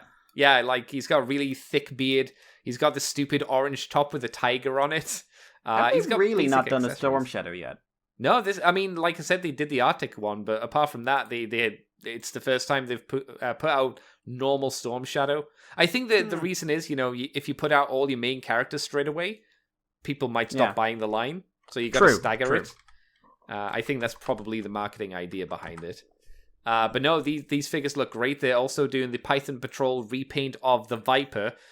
Which is the Viper is one of the characters, the troop builders who I really want to get, but it's impossible to find for not stupid prices. Yeah, the troop builders for G.I. Joe get screwed over. The issue is a lot of them were Target exclusives. Yeah. So you make it a really hard thing to find anyway, and you make it one of the most popular versions of the Cobra, infantry, and you go, so good luck getting that, and good luck getting that not outside the UK. The US. Yeah. It's like, man, I get fucked over pretty much. You gotta be lucky. Like, some people have been very kind and sent me links to things. And usually by the time I get those links, I go over and it's like, oh, they're all gone anyway. Never mind. I do appreciate people trying to help, but by the time that link usually comes, it's all gone. It's all gone. So the repaint of the Python Patrol, kind of neat. They're also doing a repaint of the the Battle Android Trooper, because they're also doing the normal Battle Android Trooper as well. The standard Battle Android Trooper is coming out as well. He looks really good. Yeah, apparently they wanted to make sure that you could swap out the arms. It was a bit of a concern to make sure that wasn't breaking. You can swap both arms, so you can swap the left hand and the right hand for a claw hand, a flamethrower hand, or a gun hand. They've also given him a pistol. He's got a battle damage face, so you can change his head around, and you can also pull off the chest plate to show the classic kind of inner details, because they decided, it would be smart to have those covered, and they thought that would be a nice extra piece. So you can either get the Python Patrol version, which is up for pre-orders now, or the Battle Android Trooper, the standard one, which will be the most popular and probably the most difficult to get. Looks like it's going to have a standard release. But generally across the classics line, like hitting big, I would say. Hitting big. All the guys are coming with a lot of accessories. Like the accessory count, thankfully, like I said before, looks like it's going up, which is an issue that I had personally with some of the previous releases, where I felt like I was getting screwed out because of the license they had with Star Wars and Marvel. They were getting fucked over, the G.I. Joe line. Maybe this is a turnaround point, and maybe the figures are going to get, actually higher accessory counts. That's what I'm hoping for. So I was really pleased with the G.I. Joe stuff. I was really happy. I was like, oh, good. We just need to get a proper release of the Baroness so she doesn't come with a shitty bike, and people can actually buy her. And I've got my eye on Fireflies, but I don't know if I'll be able to get him, because sometimes when you go for a Firefly, he goes from £20 to like 30 or 40. Like, oh, for fuck's sake. Mikey, you said you had some stuff to talk about for Power Rangers. I did see they were doing a Fishman monster, and I was like, that's not the one I would want them to do for a monster, but it's okay. I know why, because that's the monster from the episode where they switched season, mid-season, or early season 2, rather. It was the Thunderzord episode, and Lord Zed came in. Oh, really? Okay, yeah, that makes sense. I would have liked to see the Eye Monster. I was always a big fan of that Eye Monster. I don't know why, but I always liked him. He's also, like, Lightning Collection. Like, so there were some good reveals on this one. They explained that whole retro Megazord thing. What's that about then? So basically kind of like really simple semi-vinyls with limited articulation and a kind of weird 1980s style to the toys, and like they really wanted people to be very excited about this, and no one was. I don't think I saw those, actually. I'm going they've also got the page to have a look at them. Weird faces. Are you talking about the people or the Megazord? The toys. The toys. Okay. John Archer's in there, or John Warden. Oh, there it is. Yeah. So like they've done Lost Galaxy, Thunder Megazord, did they move? Dino Megazord, a bit, and NinjaCon. Do you know what a NinjaCon is? Oh, is that not Ninja? No. Oh. NinjaCon is a repaint of the Ninja toy that was released in America only as part of the Power Ranger line for Ninja Storm. Okay. It was a retool of the Ninja toy. I can see why they do it. Really? I mean, cheap repaint. They haven't done the Ninja. Yeah, but that, why are they doing Bulkhead first? Well, no. To sell the there's a big difference. So they can sell the better one. Yeah, but there's a big difference for saying like main character from show Bulkhead to toy no one knew existed NinjaCon. Don't worry about it. Don't worry about it. They also do you know what these look like to me? They look like vinyls from Japan. Yeah. And I don't think I like Super that. 7s. Yeah. Super 7's actually a really good description of them, actually. Lightning Collection, they've now put in vehicles. So Parantis Head is the Fishman, and they're doing the In Space Blue with a Galaxy Glider, which is fine. I'd say that's boring, but understandable. Yeah, but it's boring. not for me. But for Wave 11, they're doing the Dino Fury Red, Dino Charge Pink, whose actress apparently basically hates Power Rangers and regrets she did it. I hope they sent her the figure for free. She was invited to a con, and she said she was going to go, and then she never showed up and never told anyone. Why would you be embarrassed? It's like, oh, you got money for it. Like a lot of Power Ranger actors, from what I was reading a few weeks back, I was just curious. They like either they love it or they hate it. I wonder why you hate it. or Jason David Frank, who probably doesn't actually give a fuck, but is making a fuck ton of money off it. Oh yeah, hell yeah. The Wild Force Lunar Wolf Ranger, who I remember being a very bad character, but kind of fun suit. And because he has like a pool cue sword. Oh yeah, I see the image of it. That's and weird. The cogs from Zeo, which actually I think look pretty good. Is it not meant to be like a rapier? Is that not what it's meant to be? Rather than a pool cue? No, obviously, it's a pool cue. Is it? Oh, never mind. I was trying to make it legit. It's a rod, cooler. technically. But it functions as a pool cue, and like his whole theme for summoning the Zords and using it as weapons is shooting pool. Well, I tried to make it cooler, chat. Or people listening, I tried. But I remember in the show for the American stuff, they actually, because it's also, of course, functions as a gun. But in the American show, they introduced the idea that he really liked playing pool that's why he adapted it into his fighting style. Can you imagine that? I really like playing pool. Fighting style, that'll work. With these ancient living monsters that turn into robots. Yes, it makes sense. This ancient gigantic wolf mech that is totally alive, I'm going to turn it into a pool ball. I'm going to mess around with billiards. Yeah, I'm going to fuck around. I'm going to hit it off other balls and then tell it to hit this guy. Amazing. And then this was something that people were very, very excited. The Zord Ascension project. So, of course, starting with the dino, but this is essentially Masterpiece Megazords. They look really neat. A more affordable, hopefully more stable version of Solo Chogokin. I was thinking that as well. I think I'm not sure it looks. I think for the prices, because it's not going to be like $300. Yeah, no, it looks pretty fucking good. $200. No, it looks great. The individual Zords look really good. They said they went the proportions specifically are based off of the show model as much, are the various suit actors as much as they could, while also doing some slimming down. The combination it doesn't really look good. It doesn't look like the suit, obviously. No. The posing is bad but it's Jesus, why can't they get better poses for these things? For fuck's sake. The G.I. Joe people who had their stock images for poses were great. They're amazing for photos for the G.I. Joe team. They need to get over to the other places and help. Power Rangers was bad. Yeah.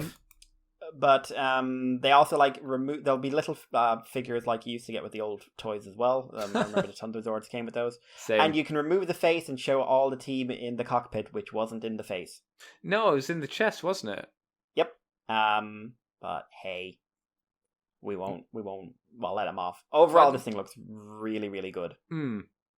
And it's 1/144th scale. And they are doing a whole line of these, they said. Okay. So I definitely think we'll see Thunder.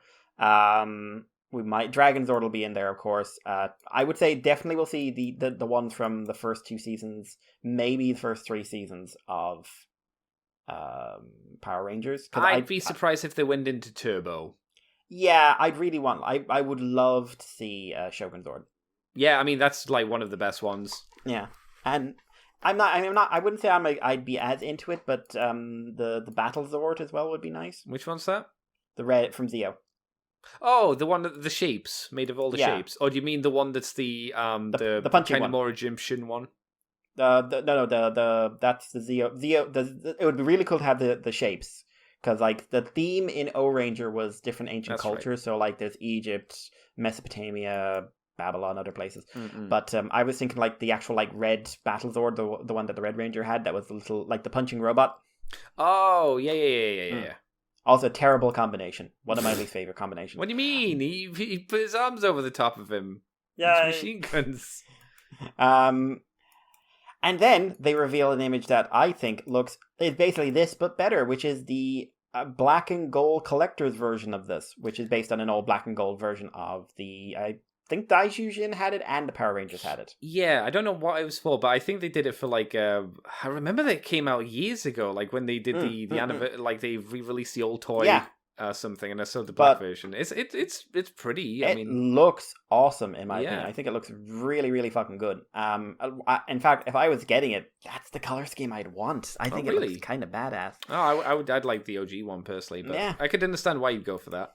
Yeah, but it's $200 for that, or over 2. But oh boy, oh boy, oh boy, oh boy, oh boy, oh boy, oh boy, oh boy, oh boy, oh boy, oh boy, oh boy, oh boy, oh boy, oh boy. Why are you boying, Mikey? Why are you talking about my boy? Yeah, your boy done fucked up, Oh, as hang Callie on. might say. I didn't know they were doing the Eye Monster for the Power Rangers line. I think he'd been announced. I don't know if you've seen him, but I think he'd been announced. No, he's up on Thingy, In Demand Toys. Look for cool. In Demand Off you Toys. go. Huh. Off you go. Okay, Cool. so how would you exclusive toy, Andy, your first instinct about how they'd sell it? An exclusive toy to like a website. Obviously, I would imagine in this day and age that you go and sell it on a Hasbro Pulse because that would make sense. Or you do Amazon because that's the thing. Yeah. Or you do Target because fuck you people in the not America or Canada. But I know you're going to tell me something much worse. Unfortunately, much worse. Oh, Hasbro, you fucking idiots. So this is only available to purchase at the moment. They may announce a regular release sometime down the line if they've any fucking sense. Woo. You can buy this over a 2-day period if you buy an NFT. Mikey, can you give a brief description for some people, like I was until 2 weeks ago, about what an NFT is? Obviously, a brief description because it can be a quite lengthy one sometimes. A fucking as well. scam might be a short way. Yeah. Okay, I'll introduce them as they originally were brought in. NFTs were originally conceived as creating an artificial scarcity. It creates artificial exclusivity for an online digital product. Usually, this became most famous when it was like digital art. And what you wouldn't get the art. No. You don't get an exclusive copy of the art. You get a link that takes you to the art and gives you you are now one of a handful of people with the exclusive rights to look at this picture. Yay! I'm grossly oversimplifying, of course. Yeah, of course. And these reached prices of ludicrous ranges, to the point where many respected artists were going like, "Oh wow, I'll start doing NFTs. It's a great way to make money." And then it turned out that NFTs, the environmental cost and financial cost actually, but the environmental cost of producing an NFT is the equivalent of running a high-end art studio for a month. So one NFT, making that link, going through all the process, is the equivalent of 24 hours running a high-end gallery-type art studio, electricity, 24 hours a set for 30 days. For one link. And that link can then be used 1 million times in the space of a minute and a half, depending on how much lag there is. To say that they have gained bad publicity may be something of an understatement.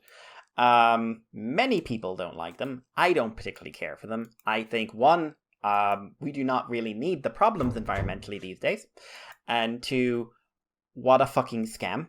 Because it creates this artificial scarcity idea. It's like, oh god, get this, it'll be only blah blah blah, and you'll only have them for five minutes, and then you'll have the only one, and then you can sell the link on for $1 billion later on. Which you probably won't be able to do. No, because what's going to happen, and what's already started happening, is that NFTs is starting to crash. Like all cryptocurrencies and all crypto mediums and all crypto money earning things, they only make money because no one knows about them.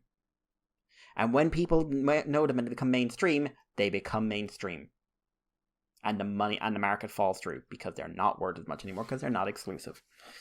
So Hasbro, in their infinite wisdom, said, let's do an NFT. Okay, let's do it over 2 days, which is the 22nd to 24th, which means if you're listening to this, you can't buy this anymore. No. Okay. So, and then, let's have what does the NFT take you to? Does it take you to a scummy bit of art? No, it takes you to a voucher. Oh. Specifically, a digital token that you exchange for this toy. Oh. This NFT costs you $100. So, they, rather than do an online pre-order or an online limited release, or just do a Hasbro Pulse, we have 20,000 of these, buy as you will. Okay. They bet on the inflated NFT market, which is a real thing, which real people will try to defend, which they really tried with me when I made an offhand comment a couple of days ago about this. You know, in my opinion, going for a reliable financial source, they went for pre-ordering with an extra step. That is fucking disgusting. To say it did not go the way they hoped may be something of an understatement. While some of the big news corporations did put advertisements up about that, Hasbro's getting into the NFT market, blah, blah, blah, all the specialist sites kind of said, fuck you.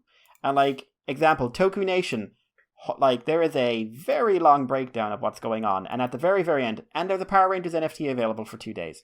Those are very bad for the environment. So, you know, you do you. Yeah. This is the tone many, many, many websites took. Well, yeah. Don't blame him. I think this will make them the money in the end, but I bet they would have made more money if they just said, here's a Hasbro Pulse exclusive. You would have thought so. And a lot less bad will. Yeah. And then people are going like, this is wax NFTs, they're carbon neutral. Are they? I was just like, are they really though? Yeah. No. Again, I'm not going to get into specifics, but no, they're not. Many things that are carbon neutral are very much polluting. Also, carbon neutral is not what we really need in the world right now. We need the opposite of that. We need carbon down. So now you have the price, the carbon effect of producing this inverted commas carbon neutral NFT with the carbon effect of producing the toy.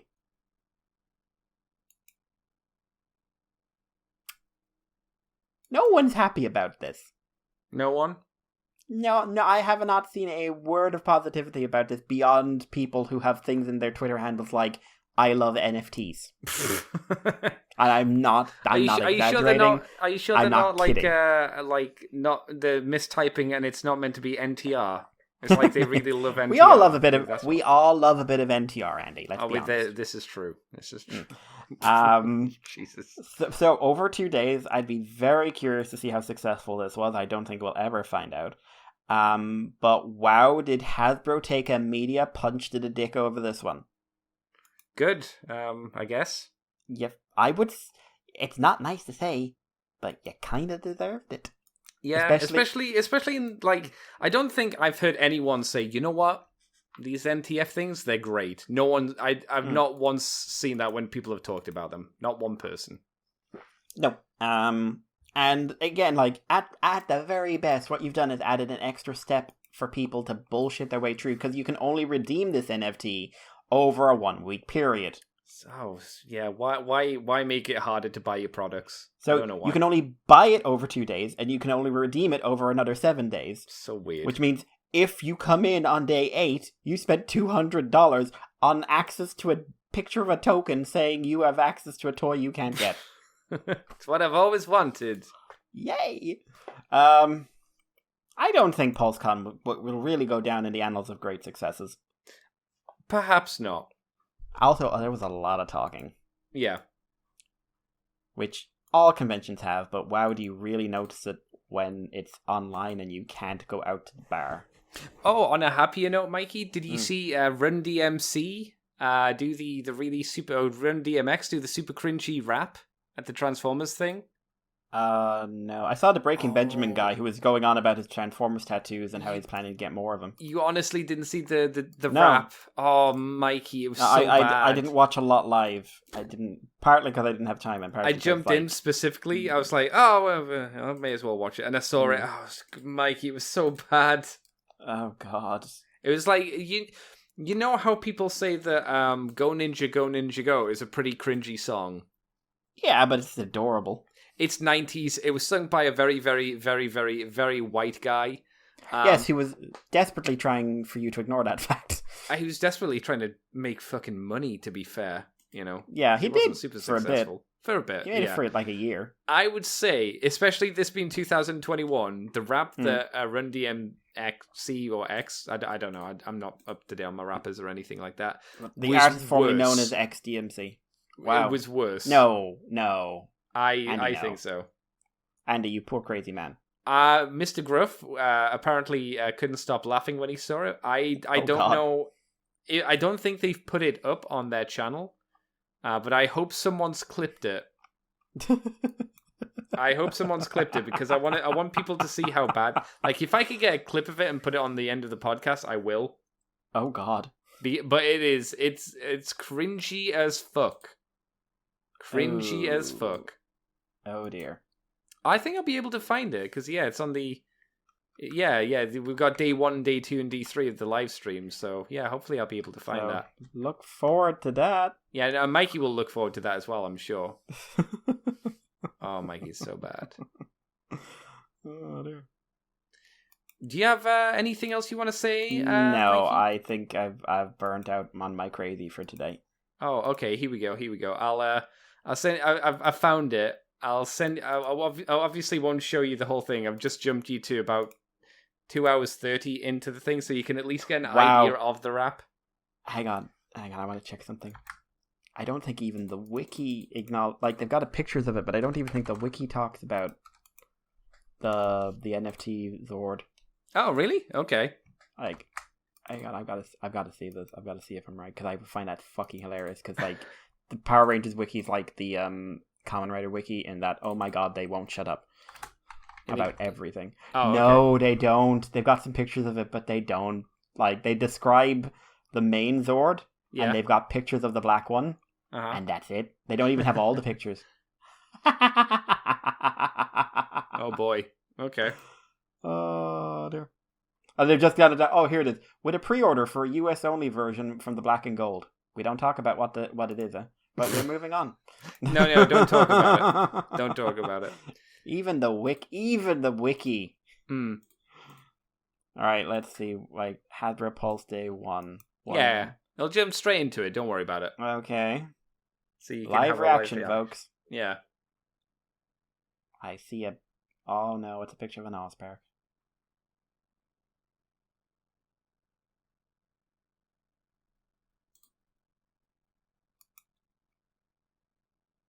What?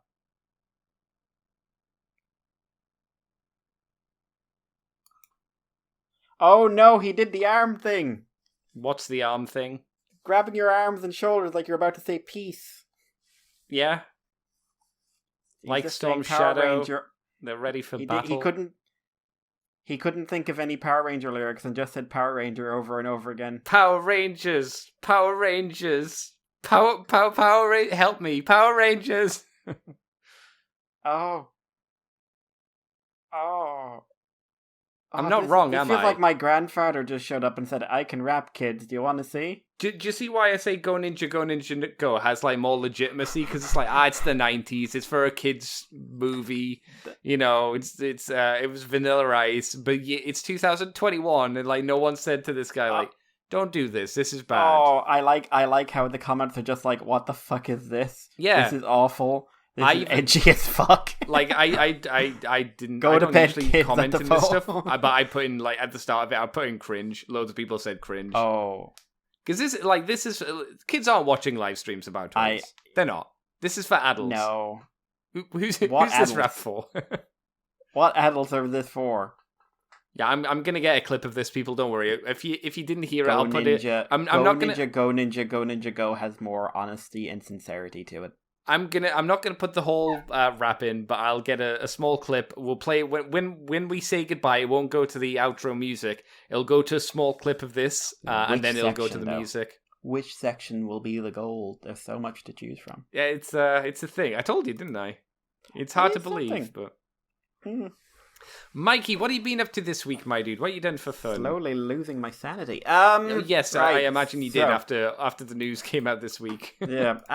So just because of work, I didn't have a lot of time again, but I do actually have a lot of time coming up. So I'm looking forward to that. Gundam Battlelog Part 1 aired, which is a short OVA, which is a sequel to the Gundam Breaker 3 and Gundam Breaker mobile game. Which was fun. It introduced a new Gundam used by Mia, who was the very loud lady friend you had in Gundam Breaker 3, who I do believe showed up in the mobile game. And it also introduced some like decent animation, but it also introduced like the Gundam Barbaric, the Commander Quanta. I can never say it. What is it? I don't know. I can't remember. something. But also, I do kind of want that Commander guy. I think it looks really good. And my big thing was just like, they gave a face to the protagonist from Gundam Breaker 3, and that is not the face I ever pictured him having. No, me neither. Because he looks like a Gundam anime protagonist. Yeah. And I just kind of sort of never expected that. And he's like super chill and nice, but I'm just like, wow.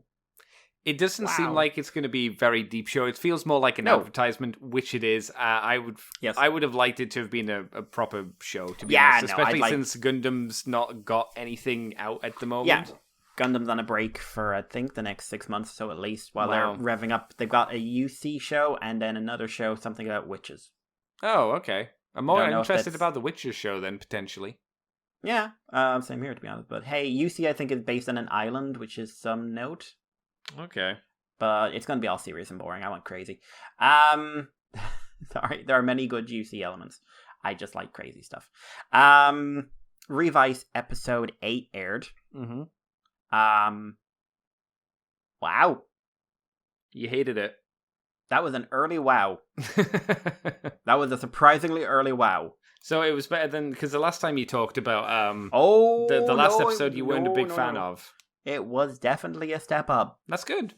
So in the context of the show, the protagonist, Ikki, finally learns who Evil is.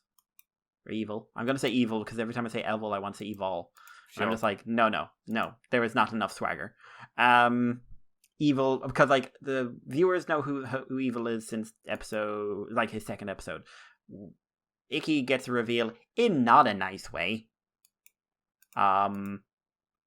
There are many mysteries introduced. Some of which came out of where, what, who, what. There's some very good action. There's some fun stuff with Vice in this, where he's kind of like, I'm the only one paying fucking attention. Why is no one listening to me? So he was you. Yeah, basically. Evil gets his first form change, and how they're doing it with Evil is that the helmet changes, but not much else.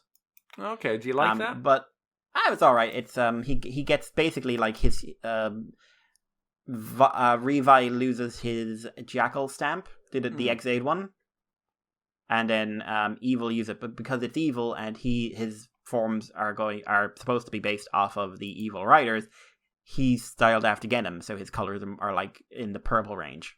Okay. Which I think is like, okay, it's a simple idea, but please have forms that aren't just using get your own stamps, please. We also find out the issue is there's quite a few evil purple riders, like Oja's purple, and he's evil. Yeah. And like the way the Evil's face design as well is, it's not as obvious as it is with Revi. Okay. But yeah, action scene was good. Plot was good. Plot was very good. I now see, like, everyone going like, this is going to be the funny show. Is it? Is it now? Is it really? Yeah, Demons gets another good showcase. We get to see how it turned out Demons doesn't use the Vice stamps to change forms. They give him new powers. Mm-hmm. So in this one, they gave him, like, he used Bata, which is the Rider 1, the Ichigo. And that just gave him, like, big grasshopper legs. And the next one is supposed to give him, like, an arm weapon. This show has a lot of CGI for a show that's at this stage of a Kamen Rider series. Okay. Like, a lot of CGI. And a lot of, like, the remix forms are almost all going to be one-shots. So, again, a lot of CGI in this show. Zenkaiger, from what I understand, also has a very big CGI content. So, I'm very curious. Like, I wonder if there's been if they made savings or something during COVID that they're now putting into this. But I might say it's time to jump in, Andy. Just because this is like it's not a like, oh my god, we're revealing the origin of the Inves or something like that. But for episode 8, this is very effective. I do need new stuff to watch at the moment, so I'm down with that. So, yeah. You need to send me a link of where I can get them now, since TV Nihon doesn't exst anymore. Basically. Yeah. Just send me a link when the show's over. I'll do. We'll decide what kind of link when the show's over. Yeah. The other thing, and this one caught me completely off guard, Megaton Q Musashi. Megaton class Musashi.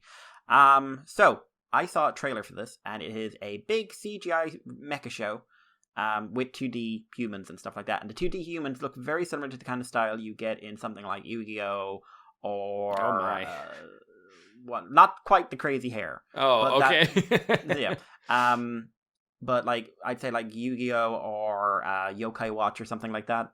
Like the card simple, game kinda. gimmicky stuff. Yeah. Which, does create an impression in your mind, shall we say. Because it's like, oh, that's the human characters and completely CGI mechs. Yeah, sounds cheap. Sounds that's the case. cheap. From an animation perspective, at least. Yeah. To say this one sort of caught me off guard would be a mega understatement. This looks like a light-hearted, goofy Yu-Gi-Oh! Style show. It is a late 90s, early 2000s super robot show. Oh, cool.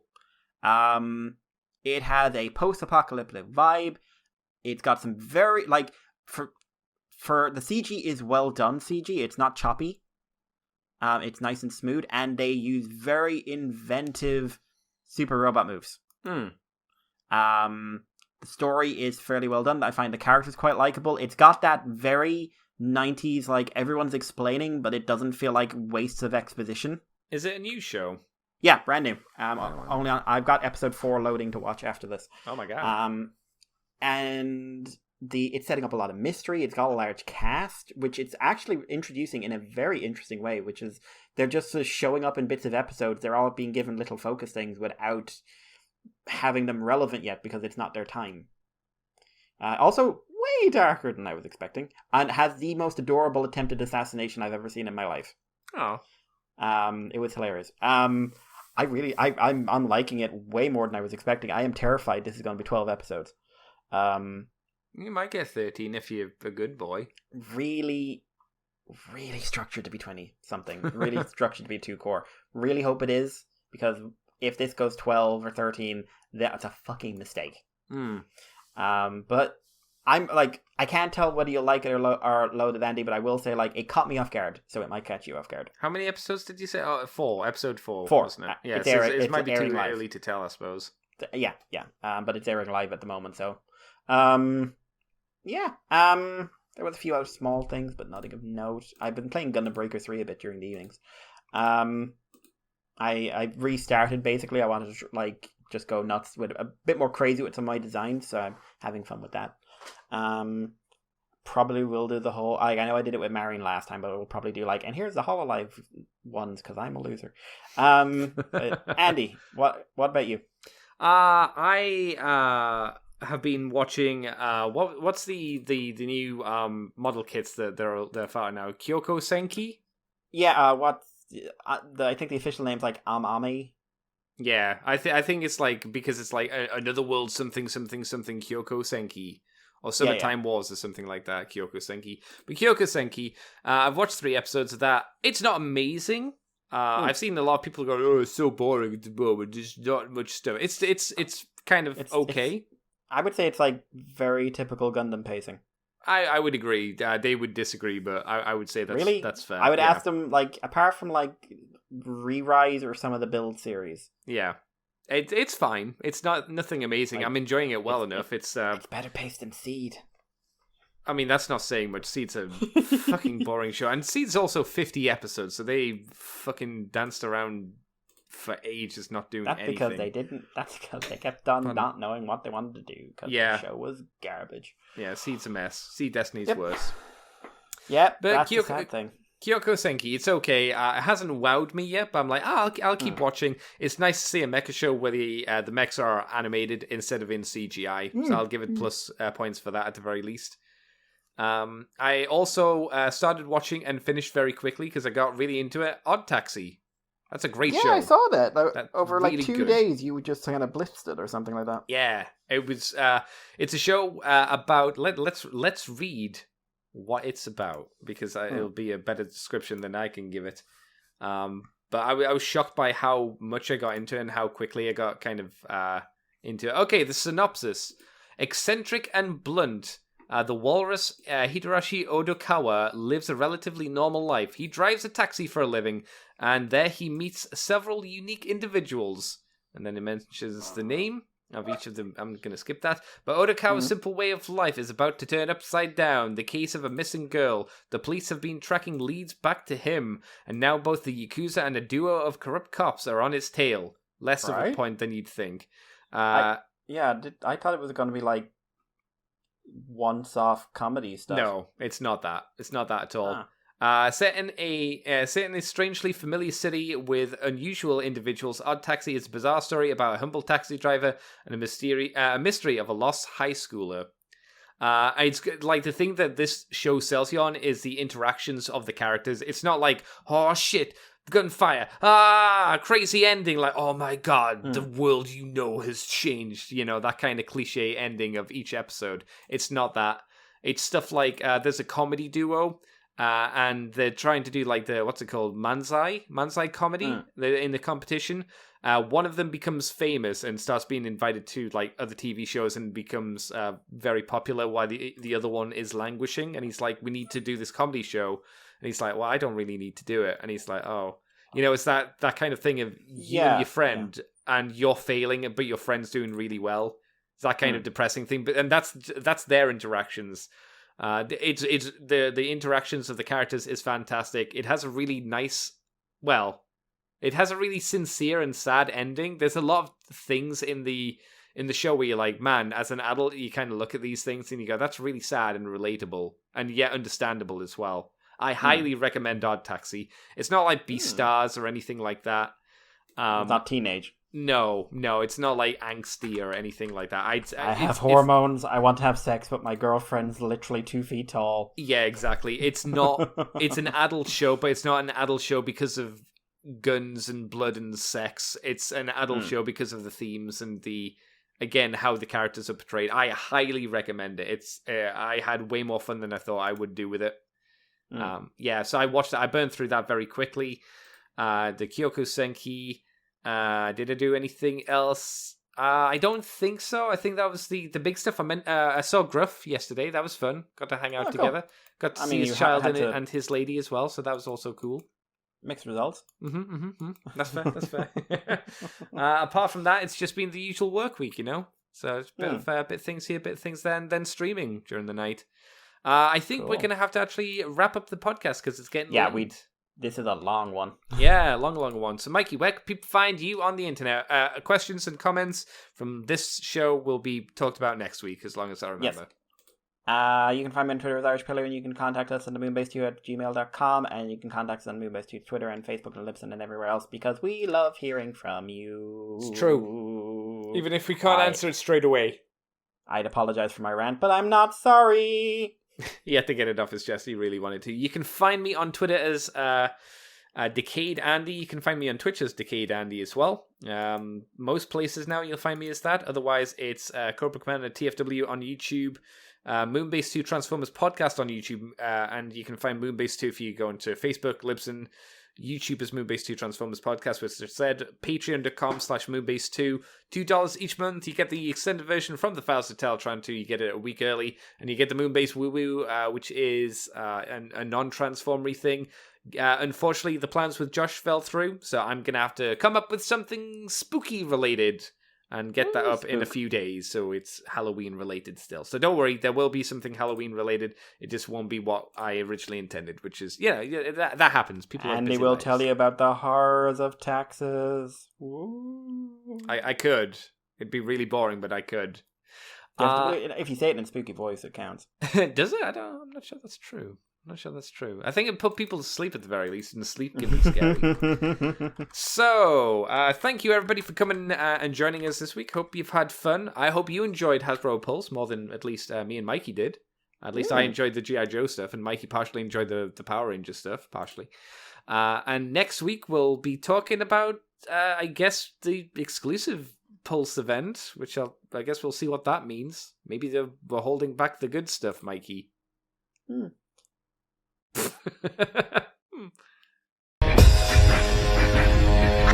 G.I. Joe, Larry Hammer, son of Piper, my mama's banner.